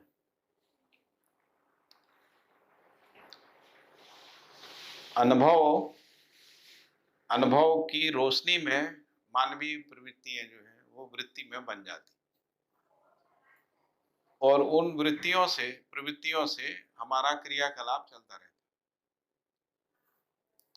और जब मैं करके सोचते हैं तो मैं तो अहंकार है ना, मैं को अहंकार बोला, अहम बोला है ना, यानी आत्मा से विमुख है, जिसको अभी अपन मैं कह रहे हैं अभी अजागृति में, क्योंकि वो आत्मा के लिए अभिहित नहीं है ना, इसलिए वो मैं अहंकार है, वही तो भ्रम है। आत्मा से विमुख बुद्धि ही अहंकार है, ऐसा लिखा, उसी को मैं, बुद्धि स्वयं को मैं मानी रहती है, यही है। तो हम जैसे ही बुद्धि रूपी मैं में फोकस हो जाते हैं तो प्रवृत्तियों से ध्यान हट जाता है, तो सब गड़बड़ी होने लगती है। एक और है, प्रयोग करके देख सकते हैं, जैसे आप खाना खा लीजिए, इसके बाद आप बैठ के विचार करिए, खाना अंदर जा रहा है, खाना पच रहा है, ऐसा सोचते रहिए, आप देखेंगे खाना पचना बंद हो गया। आपने हस्तक्षेप किया, शरीर का क्रिया ने अपना जो स्वभाव गति है उससे वो हट गया।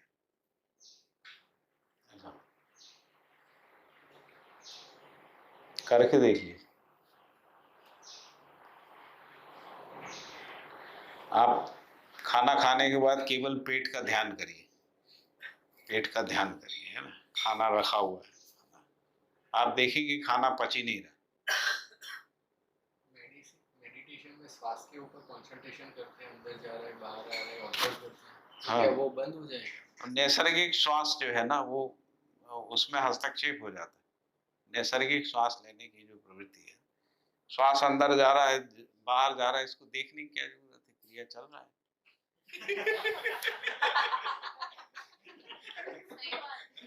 आएंगे कंसंट्रेशन करने के लिए मतलब सही है? ये एक्टिविटी होती है। आपको पता है जो लोग ज्यादा श्वास को देखते हैं उनमें अनिद्रा की बीमारी हो जाती अनिद्रा और पूरा प्राण का वो संचार डिसबैलेंस होता है। प्राण जो है शरीर के पंचवायु में असंतुलन आ जाता है,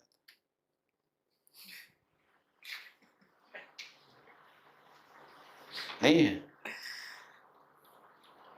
आप अपनी इच्छा से प्राण वायु को चलाना चाहते, प्राण वायु का जो क्रियाकलाप है वो शरीर का क्रियाकलाप है, शरीर अपना क्रिया कर रहा है।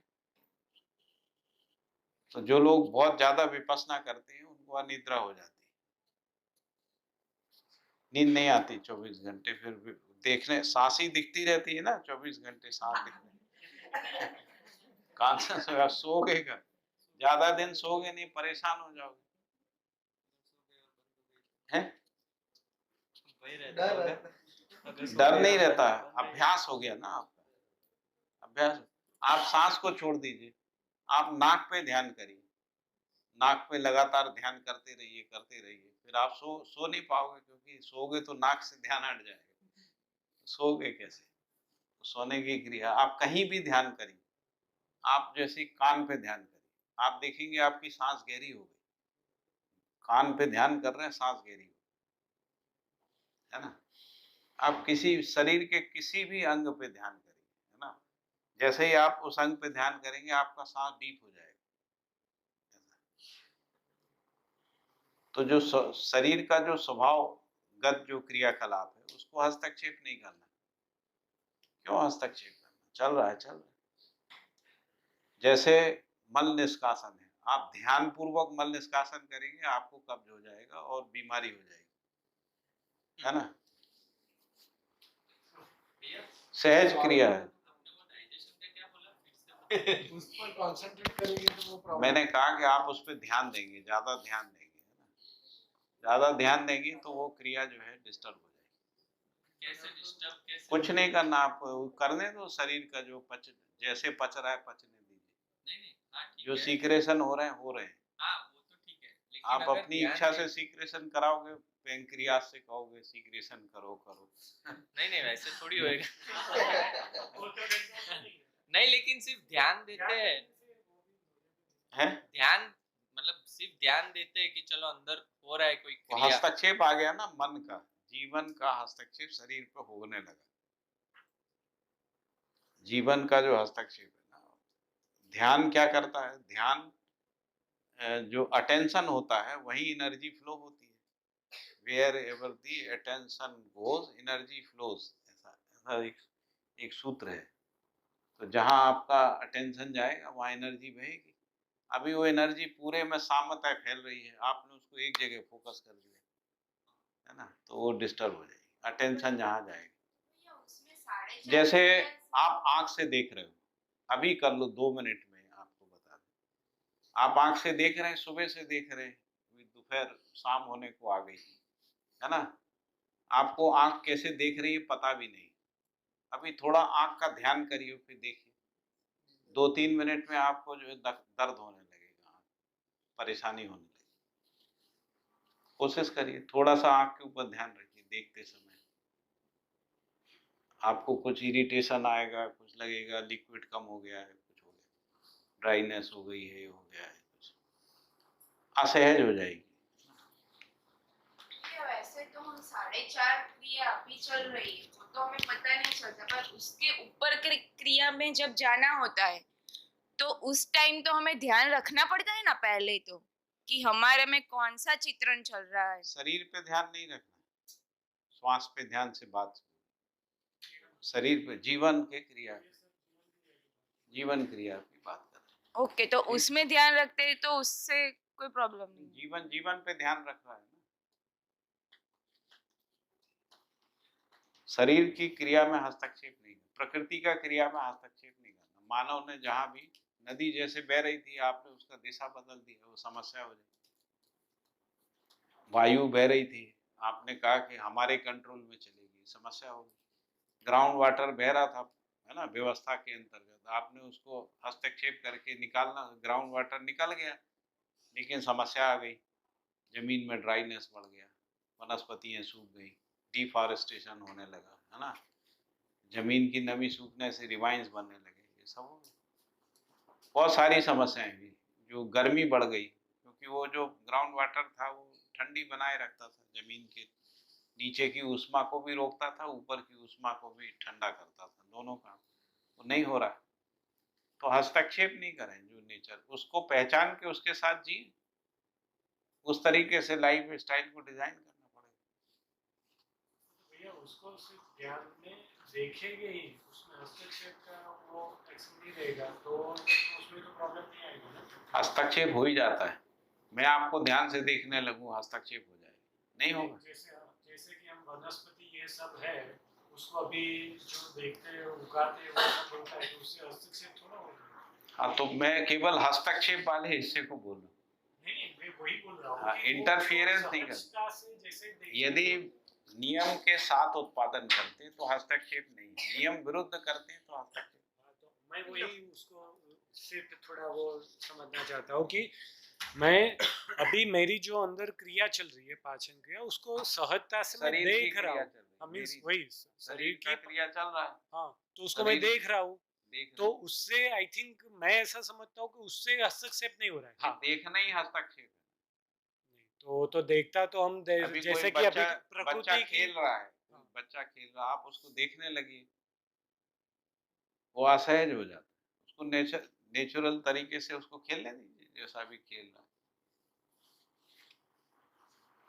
नहीं फिर भी जैसे कि हम प्रकृति में जीते हैं, सहअस्तित्व में जीते हैं, तो सबको देखते तो रहता ही है। हाँ, उसमें आई थिंक ऐसे वो कोई, सहजता से देखते हैं ना। हाँ, तो मैं वही बोल रहा हूँ अभी, जो हाँ। मेरी भी बात शायद पहुंचा नहीं पा रहा हूँ तो शरीर में कुछ भी होता है ना, उसको हम्म। तो हम देखते ही हैं, दर्द होता है, अच्छा लगता है, जो होता है सब वो तो देखते ही रहते हैं, वो हाँ, जीवन वही। देखता रहता है। मीन सहजता से देखेंगे तो उसमें कोई इश्यूज नहीं है, लेकिन उसको हम ऐसे देखते हैं कि भाई वो क्या पाचक रस गिराए है और पाचक कराए, तो मैं समझता अपनी हूँ कि मर्जी उसको से चलाना हस्तक्षेप में, चाहते हैं। हाँ, तो उसको हस्तक्षेप बोलते हैं।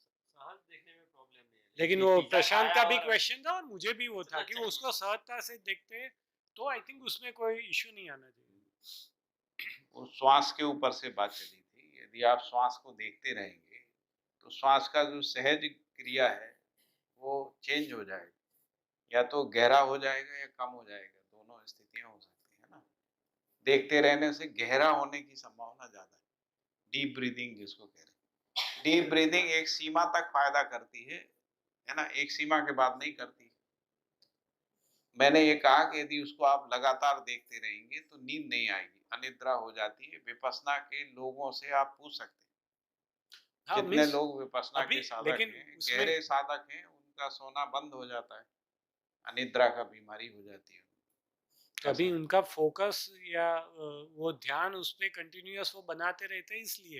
लेकिन हाँ, सपोज अभी मैंने सहज उसको देखा और छोड़ दिया, ओके, वो तो तो थोड़े उससे समय के लिए, हाँ लंबे समय तक।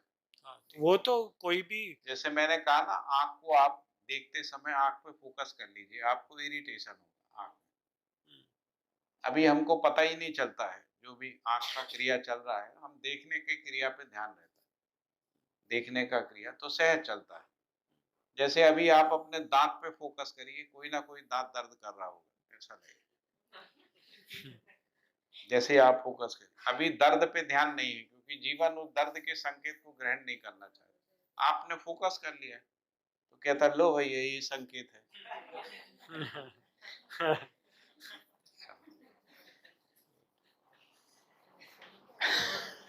भैया हाँ ऐसे बोला जाता है कि वर्तमान में जो कुछ आप क्रिया करते हैं हाँ, उसी पे ध्यान देते हैं तो उसको ही ध्यान बोलते हैं। आप जो भी क्रिया वर्तमान में कर रहे हैं उसी पे आपका ध्यान जाता है तो उसको ध्यान बोलते हैं। एक बात, नहीं, क्रिया में ध्यान नहीं देना है। क्रिया में ध्यान नहीं देना है तो क्रिया तो स्वाभाविक रूप से चल रही है क्रिया, उसमें यदि ध्यान देने की वस्तु है तो वो उसका स्थिति वाला पक्ष है, जिसको अपन विश्वास कह रहे हैं, सम्मान कह रहे हैं, नियम कह रहे हैं। नियम पे ध्यान देना, क्रिया पे ध्यान नहीं देना, नियम पे ध्यान देना। अभी तो जो नियम बात समझ में आएगा तो आप नियम के साथ क्रिया चलेगी, या आप नियम के साथ चल पाएंगे, है ना। अभी जो न्याय बात पे ध्यान देना, हाँ समझ गया वो न्याय पे ध्यान रहेगा तो आपका व्यवहार ठीक रहेगा। ठीक रहेगा। न्याय पे ध्यान नहीं रहेगा, व्यवहार ठीक नहीं रहेगा। व्यवहार पे ध्यान देंगे तो न्याय नहीं होगा, आर्टिफिशियल बिहेवियर आ जाएगा। आपको न्याय समझा नहीं है, आपने व्यवहार को ठीक कर लिया, जैसे कारपोरेट बिहेवियर होता है, वो आर्टिफिशियल बिहेवियर है ना। तो वहाँ न्याय तो है नहीं, न्याय के लिए नमस्ते नहीं करते हो, है ना। जैसे वो आपकी एयर इंडिया में नमस्ते करते हैं, वो व्यवहार निर्वाह के लिए नहीं, प्रोफेशनलिज्म प्रोफेशनल है ना।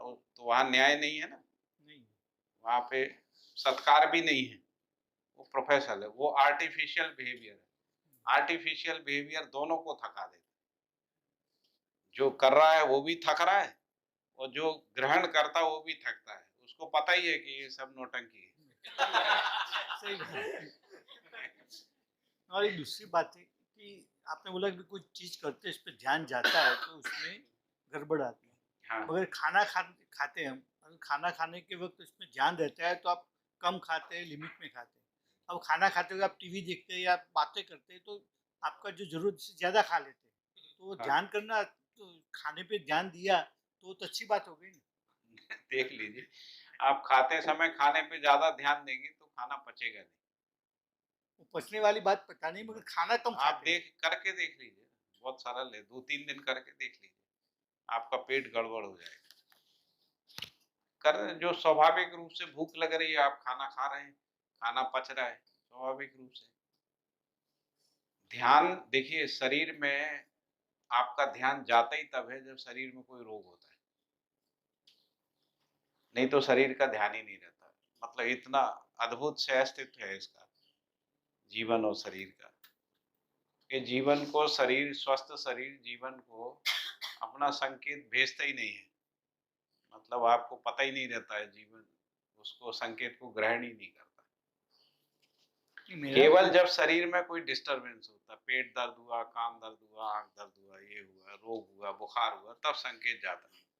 घुटना दर्द हुआ, ये हुआ, नहीं तो पता ही नहीं रहता घुटना है कि नहीं है, हाथ है कि नहीं है, पता ही नहीं, पेट है कि नहीं, आंख है कि नहीं है, कान है कि नहीं, पता ही नहीं रहता। हम सुन रहे हैं, कान है नहीं, हमको पता नहीं रहता है, केवल सुनने की क्रिया होती रहती है ना।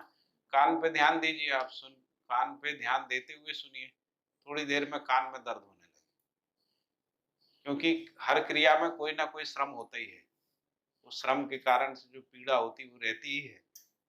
जीवन उस पीड़ा को ग्रहण नहीं करता। आपने ध्यान देके पीड़ा को ग्रहण करना शुरू कर दिया। आप थोड़ा 2 मिनट कान पे ध्यान दीजिए, आपको अभी पता लगेगा कि दर्द है। अदरवाइज सुबह से सुन रहे हैं, कोई सुनने में कोई दर्द का पता ही नहीं, क्योंकि आपका ध्यान वहां नहीं है। तो प्रकृति में जो भी क्रिया है, जो शरीर रूपी प्रकृति में जो भी नैसर्गिक क्रिया चल रहा है उसको चलने दीजिए, उसमें सहायता करिए ज्यादा से ज्यादा, है ना। जैसे हमारे शरीर में पाचन कौन सी चीजें जल्दी पचती हैं उसका आहार बनाइए, मतलब उसमें हस्तक्षेप करने की बजाय हम पहले गर्म चीजें खा लें फिर ध्यान करें, या हम कोई अच्छी चीजें खा लें फिर ध्यान करें। ध्यान क्यों करना, अच्छी चीजें पची जाएंगी, है ना। उसको हमने पहचान लिया, ज्ञान गोचर विधि से जान लिया, उसकी पोषकता का अध्ययन कर लिया, उसको हमने तय कर लिया, क्योंकि वो नियम है। नियम क्या है, शरीर को पोषण चाहिए, नियम है ना। पोषक चीज को पहचान लिया, उसको दे दिया। अब ध्यान करने की क्या बात है, तो पोषकता पे ध्यान देना, आंत के क्रिया पे ध्यान नहीं देना। आंत अपना क्रिया करे, सभी जो ग्लैंड्स हैं अपना अपना क्रिया करती रहती है। हृदय अपना क्रिया करता है, हृदय पे ध्यान देंगे आपको तो भी डिस्टर्बेंस आएगा। हार्ट के ऊपर ध्यान देने लगी आप, आपको भी फीलिंग आएगी कि यार कुछ गड़बड़ है। हार्ट अपना काम कर रहा है ना। सभी क्रियाएं नियम से क्रियाएं चलती रहती हैं। उसमें जो ध्यान देने का जो मामला है वो सत्ता पे ध्यान देना, सत्ता महत्ता पे ध्यान देना, है ना। नीति पे ध्यान देना, विधि पे, नियम पे ध्यान देना। जो ध्यान देने वाली वस्तु जो है वो क्रिया शून्य वस्तुएं हैं। स्थिति जो है उस पे ध्यान देना, क्रिया पे ध्यान नहीं देना। ठीक है। ये जो है मध्य दर्शन के अलावा कुछ बात मैंने करी है, थोड़ा मेरा अपना जो एक्सपीरियंस है वो शेयर किया आपके साथ, है ना। रोशनी वही है मध्य दर्शन की, लेकिन हम लंबे समय तक ध्यान करते रहे तो मुझे उनकी बहुत सी बारीकियां पता है ना, क्या क्या हो। मैंने कम से कम 20 साल मेडिटेशन किया है, सब मिला के कम से कम 40-50 हजार घंटे का मेडिटेशन है ना। ध्यान का तो बहुत प्रकार है, तो आपने कौन से प्रकार से ध्यान किया है? कई प्रकार के ध्यान किए। सब अभी जब मैं आपको सब चक्रों के बता रहा था, तो चक्रों पे ध्यान किया, बिना उस पे ध्यान किए स्मृति में कैसे रहता, सब ध्यान करते रहे। सब प्रकार के ध्यान किए, विपස්සना का ध्यान, जाप भी किए, 1-1 करोड़ जाप किए, ये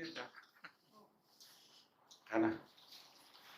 बहुत सारे श्वास पे ध्यान दिया, फूल पे ध्यान दिया, ज्योति पे ध्यान किया, पता नहीं काय पे ध्यान दिया, कुछ मिला नहीं, कुछ निकला नहीं, सारा डिस्टर्ब हो गया था। कुछ मिला नहीं, जहाँ देना था वहां दिया नहीं है, दिया नहीं ध्यान और किया, मान्यता बस किया ना, मान्यता। कुंडलनी जाग जाएगी, हम विशेष आदमी हो जाएंगे, सारे लोग हमको पैर पड़ेंगे, पूजेंगे, ऐसा हम पावरफुल हो जाएंगे। फिर हमको पता लगा हमसे ज्यादा पावरफुल तो हमारे शहर पड़ोस का गुंडा हो गया, उसने कुछ हमसे भी ज्यादा किया नहीं। शक्तिशाली। हाँ, हम ध्यान ही करते रह गए।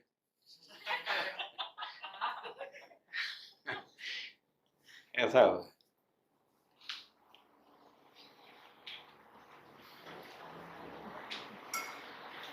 कुछ मिलता नहीं।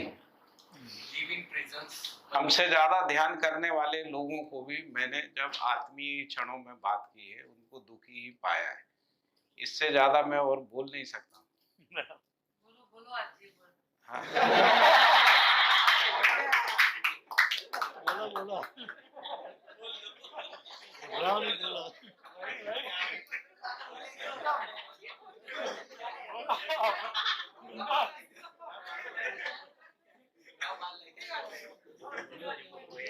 अरे कबीर दास जी बोल गए, है ना, कर का मन का डाल दे, मन का मन का फेर। हम तो डाल ही नहीं, माला ही जपते आ रहे, करोड़ों लोग माला जप रहे हैं, सुबह शाम तक जप रहे। और सभी लोग, मैं पहले सोचता था हिंदू ही जपते, मुसलमान भी माला लेके जपते थे, ईसाई भी जपते थे, क्या माला से मिल रहा है? भैया ठीक जगह ध्यान लगाओ, समझ पे ध्यान, ज्ञान पे ध्यान, नीति पे ध्यान, नियम पे ध्यान, है ना, धर्म पे, सत्य पे ध्यान, उस पे ध्यान दें। यही पूर्वानुक्रम के संकेत हैं जो आपको इधर से आ रहे हैं, सह अस्तित्व से, सह अस्तित्व से आत्मा में आ रहे हैं, आत्मा से बुद्धि में आ रहे हैं, बुद्धि से चित्त में, चित्त से वृत्ति में, वृत्ति से मन से, मन से मानव परंपरा में, मानव परंपरा में न्याय, है ना, परिवार में न्याय, समाज में न्याय।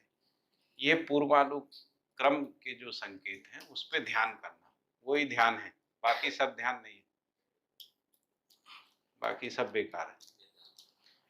ये तो संकेत, यहाँ पे हम बहुत ध्यान दे रहे थे, इंद्रियों पे ध्यान दिया, एक एक स्वाद पे ध्यान दिया, उससे क्या मिला? स्वाद पे ध्यान देने से कुछ मिला नहीं, फसावट आ गई, है ना। हमने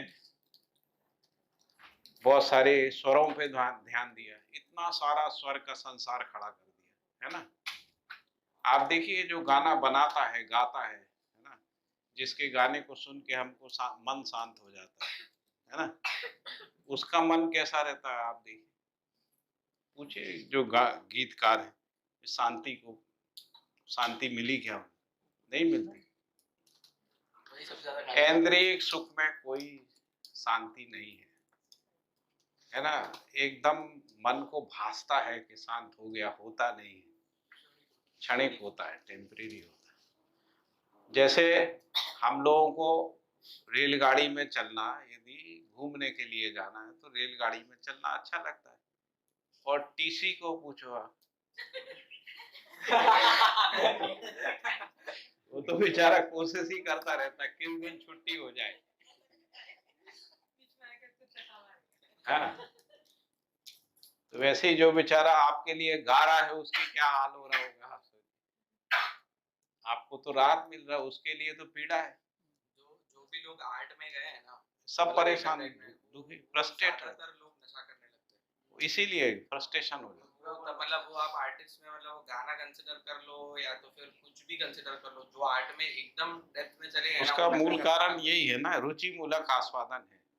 रुचि मूलक आस्वादन में सुख का निरंतरता नहीं है, तृप्ति नहीं मिलती, चाहे कितना भी बड़ा आर्टिस्ट।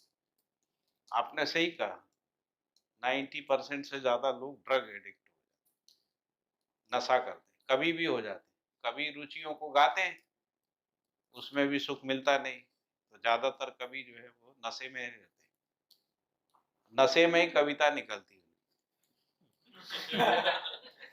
अच्छी कविता सुनना है, एक पौवा पिला दीजिए। क्या बोले है ना, बनाता था वो, तो क्या वो जब भी वो कुछ पी के फिर वो कर रहा था तभी अच्छा बना के छोड़ देता था ऐसा। उसकी वो जो तरन्नुम है ना, वो उसका नहीं है, दारू का है वो तरन्नुम, उसका अपना कुछ नहीं, उसका प्रभाव है, वो तो रियलिटी है। रियलिटी। वो जो सारे सिंगर जो ज्यादातर इवन बैंड में जो रहते हैं, सब कलाकार भी ऐसे ही रहते हैं, सब ज्यादातर नशा में ही रहते हैं। रुचि मूलक इंद्रिय संकेतों में, श्रृंगारिक संकेतों में सुख की निरंतरता नहीं है। इसको हजारों साल पहले ही हम लोग पहचान चुके हैं, जैन परंपरा में, बौद्ध परंपरा में, सनातन परंपरा में। ये कोई नई बात नहीं है, मतलब ऐसा नहीं है कि नागराज बाबा जी पहली बार बोल रहे हैं, ये तो हम लोग पहले ही से कह जो इंद्रिय संयम, इसलिए लक्ष्य रहा, शुरू से ही लक्ष्य रहा, क्योंकि इंद्रिय सुख नहीं है, इंद्रिय सुख क्षणिक है, ये हम थोड़ी वैदिक काल से कहते हैं, उपनिषदों में भी आपको मिलेगा, है ना, सभी दर्शन परंपराओं में, सभी धर्म परंपराओं में इंद्रिय सुख की निरंतरता नहीं है। अभी भौतिकवाद में हमने और बढ़ा के भी देख लिया, चलो बढ़ा के देख, कह रहे हैं कि इंद्रिय सुख हम भोग नहीं पा रहे हैं, थोड़ा और बढ़ा देते हैं, बढ़ा के देख लो क्या हो गया संसार, वो है ही नहीं, तो वहां ध्यान देने की जरूरत नहीं। इंद्रियता का संसार, शरीर का क्रिया, रासायनिक क्रिया, प्रकृति का, प्रकृति जैसे चल रही है चलने दीजिए, आप उसको पहचान के कैसे जी सकते हैं। हम क्यों नदी को जो है वो हम चाहते हैं हमारी मर्जी से चलो, नदी को नदी की तरह बहने, हम नदी के हिसाब से अपने जीने को निश्चित कर लें, है ना। पेड़ पौधों को हम क्यों चाहे कि हमारी मर्जी से पेड़ पौधे हों, जैसे हो रहे होने दीजिए, अपना काम चल जाए, पेड़ पौधे को डिस्टर्ब नहीं करिए, क्योंकि प्रकृति में जो भी क्रिया हो रहा है वो विकास के अर्थ में ही हो रहा है, आपके पोषण पूरकता के अर्थ में ही प्रकृति क्रियाशील है। जो भी वनस्पति यहाँ पैदा हो रही है इस गांव में, इस वनस्पति का यहाँ के लोगों के स्वास्थ्य के लिए जरूरी है, इसीलिए हो रही है, ऐसा मान के चलिए। हम यदि इसमें कोई दूसरी वनस्पति लाके, हम कहीं ठंडे देश की वनस्पति लाके हम लगाते, वो इस यहाँ के लोगों के स्वास्थ्य के अनुकूल नहीं है, इसलिए ये प्रयोग नहीं करना चाहिए। जहाँ जो वनस्पति होती है वो वहाँ के लोगों के लिए अनुकूल है, वहाँ के जीव प्राणियों के लिए अनुकूल है ना। जैसे ठंडे देशों के जो पक्षी हैं उनको वहीं की वनस्पति अनुकूल होती है, यहाँ की वनस्पति अनुकूल नहीं होती। तो जितना कम हस्तक्षेप करेंगे उतना अच्छा है प्रकृति के साथ। शरीर भी प्रकृति है, प्रकृति में हस्तक्षेप नहीं करें तो रोग से कम रोग हो।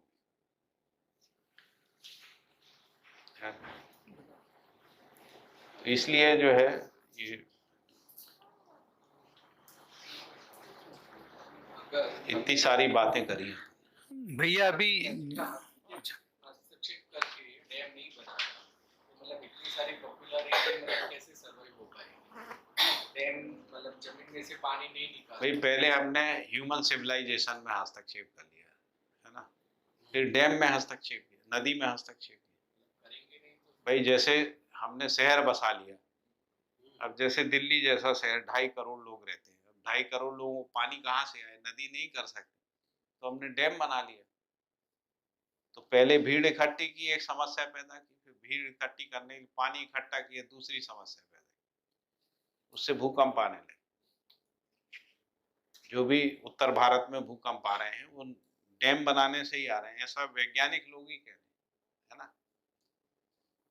जो टहरी का जो डैम बना, वहां से टहरी में, क्योंकि जो पानी का दबाव है वो चट्टानों पे आएगा, उनका जो टेक्टोनिक बैलेंस है वो इम्बैलेंस होगा, भूकंप आएगा, है ना। तो हम क्यों, जहां पर पानी के स्रोत हैं उन स्रोतों के साथ हम जी सकते थे, जी रहे थे हजारों साल से, हजारों लाखों साल से मानव पानी के स्रोतों के किनारे जी रहा था। तो हम जो भी कुछ करते हैं, जैसे हम सिंचाई करते हैं उतना ही करें ना जिसमें नदी का नेचुरल फ्लो डिस्टर्ब नहीं हो। पानी का स्टोरेज करने की बजाय जो बरसात का पानी है जो हमको गिर के बह रहा है उसका ही स्टोर कर लें, वो हम तो कर सकते थे, वो किया नहीं, जमीन का निकालने लगे। अलग जीवन शैली है ना भाई यार 98% बरसात का पानी बह के समुद्र में चला जाता है, जो बह ही रहा है उसको तो स्टोर नहीं कर रहे हैं ना, जो जमीन के अंदर का पानी उसको निकाल रहे हैं। तो हम कर सकते थे, भैया, बड़े डैम की वजह छोटे छोटे पोखर बना सकते थे। सभी जगह ऐसा ही हुआ है, खाली श्रम किया है। अभी देखो हमारे गांव का पानी है, वो हमारे गांव का पानी इधर से बह के नदी में जाता है, हाँ। नदी में से धरोई डैम में जाता है, धरोई डैम में से वो पानी पाइप से फिर वो शुद्धिकरण वापस करते हैं, फिर यहाँ शुद्धिकरण करके हमको पीने के लिए देते हैं। बताइए। तो यही मतलब क्या है कि वो जाके आता है। यही विशेष सर्किल है, ये वैसे विशेष क्या है कि हम बाबा यही जी ने शुद्ध बोला कर है लेते हैं। कि जो धरती की सतह पे है ना वही चीज का हम हकदार है। विलेज वाइज तालाब बनाते वही मतलब। हाँ वो मतलब क्या है कि आप देखो इसमें क्या हुआ कि आपने फार्मिंग का मेथड बदल दिया, ये सब बदल दिया, तो इसके हिसाब से क्या है कि आप मोनोक्रॉपिंग पे गए, आपने केमिकल डाला तो जमीन का मतलब वो भी पोरोसिटी कम हो गया, तो पानी बहने लगा, बाहर गया। तो ये सब चीज है ना, वो मतलब क्या है कि अपना जो भी थोड़ा बहुत जो नेचुरल है वो चीज को छोड़ के हमने किया, तो उसके हिसाब से भी मतलब क्या है कि उसका अपन दूसरी जगह पे उकेल ढूंढते रहे और हर जगह पे कुछ ना कुछ उसको सोच के किया। बाकी अल्टीमेटली तो वैसे अभी जितना पानी नदी में जाता है और जितना अभी आप ऐसे भी देख सकते हैं कि बहुत साल मतलब 10-15 साल पहले देखेंगे तो हमको ये घर से वो घर जाना है बारिश में तो हम जा नहीं पाते, पूरा बारिश है तो इतना पानी इधर गिरता है। अभी आगे आगे जिधर जिधर भी बांध दिया वो पानी कम हो गया तो इधर मतलब इतना प्रॉब्लम नहीं है, फिर भी पानी आता है। अभी देखो उधर जैसे बांध दिया तो इससे घर के पानी है, जिधर में पानी है, तो एक बड़ा डैम की जगह पे हर जगह पे अपने गांव का पानी गांव में और खेत का पानी खेत में, वो सिस्टम पे काम किया होता। तो ये फिर मतलब क्या है कि ये जरूरत ही नहीं होती।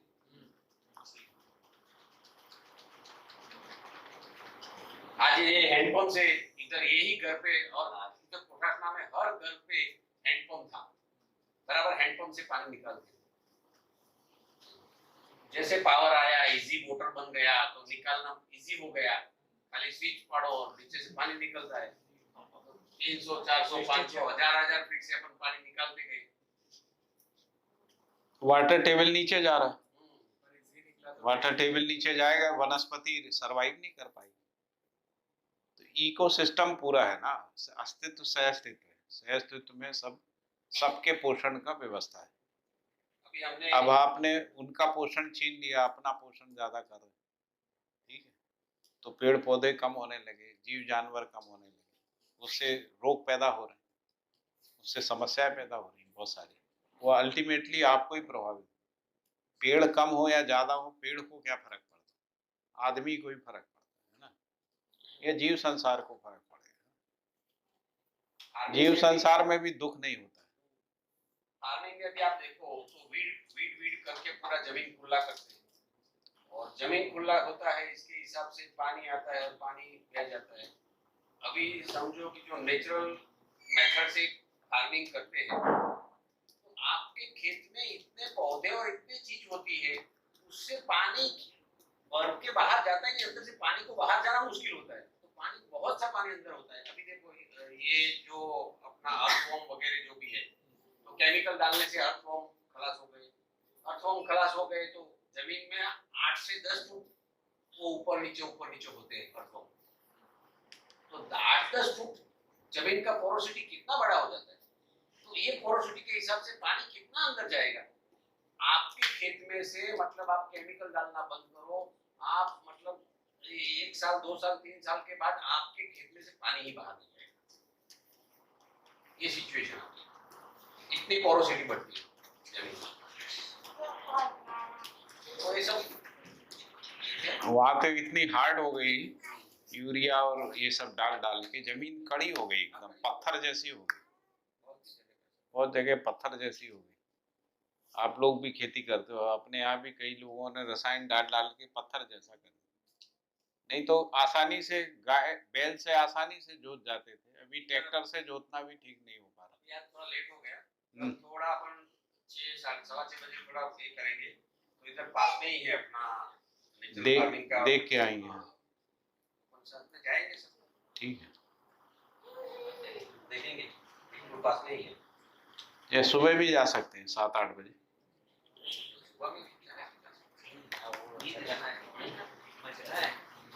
तो अभी इसको थोड़ा पूरा करें या रुक जाएं? रुक जाए। कल सुबह की भी है ना, ये थोड़ा कल मेरे को प्रश्न भी है, लेकिन मैं अभी इसलिए नहीं कर रहा हूँ, कल थोड़ा चिंतन क्रिया को थोड़ा डिपेंड करना हो। ठीक है, इसीलिए मैं बहुत स्लो चल रहा हूँ। नहीं बराबर है, बराबर है पेस। हाँ, इससे तेज जाएंगे तो फिर आधा छूट जाएगा। અરે ભાઈ અહીંયા છે એમાંથી કાલે સવારમાં આ લોકો કેવું છે કે સેવ ટમેટા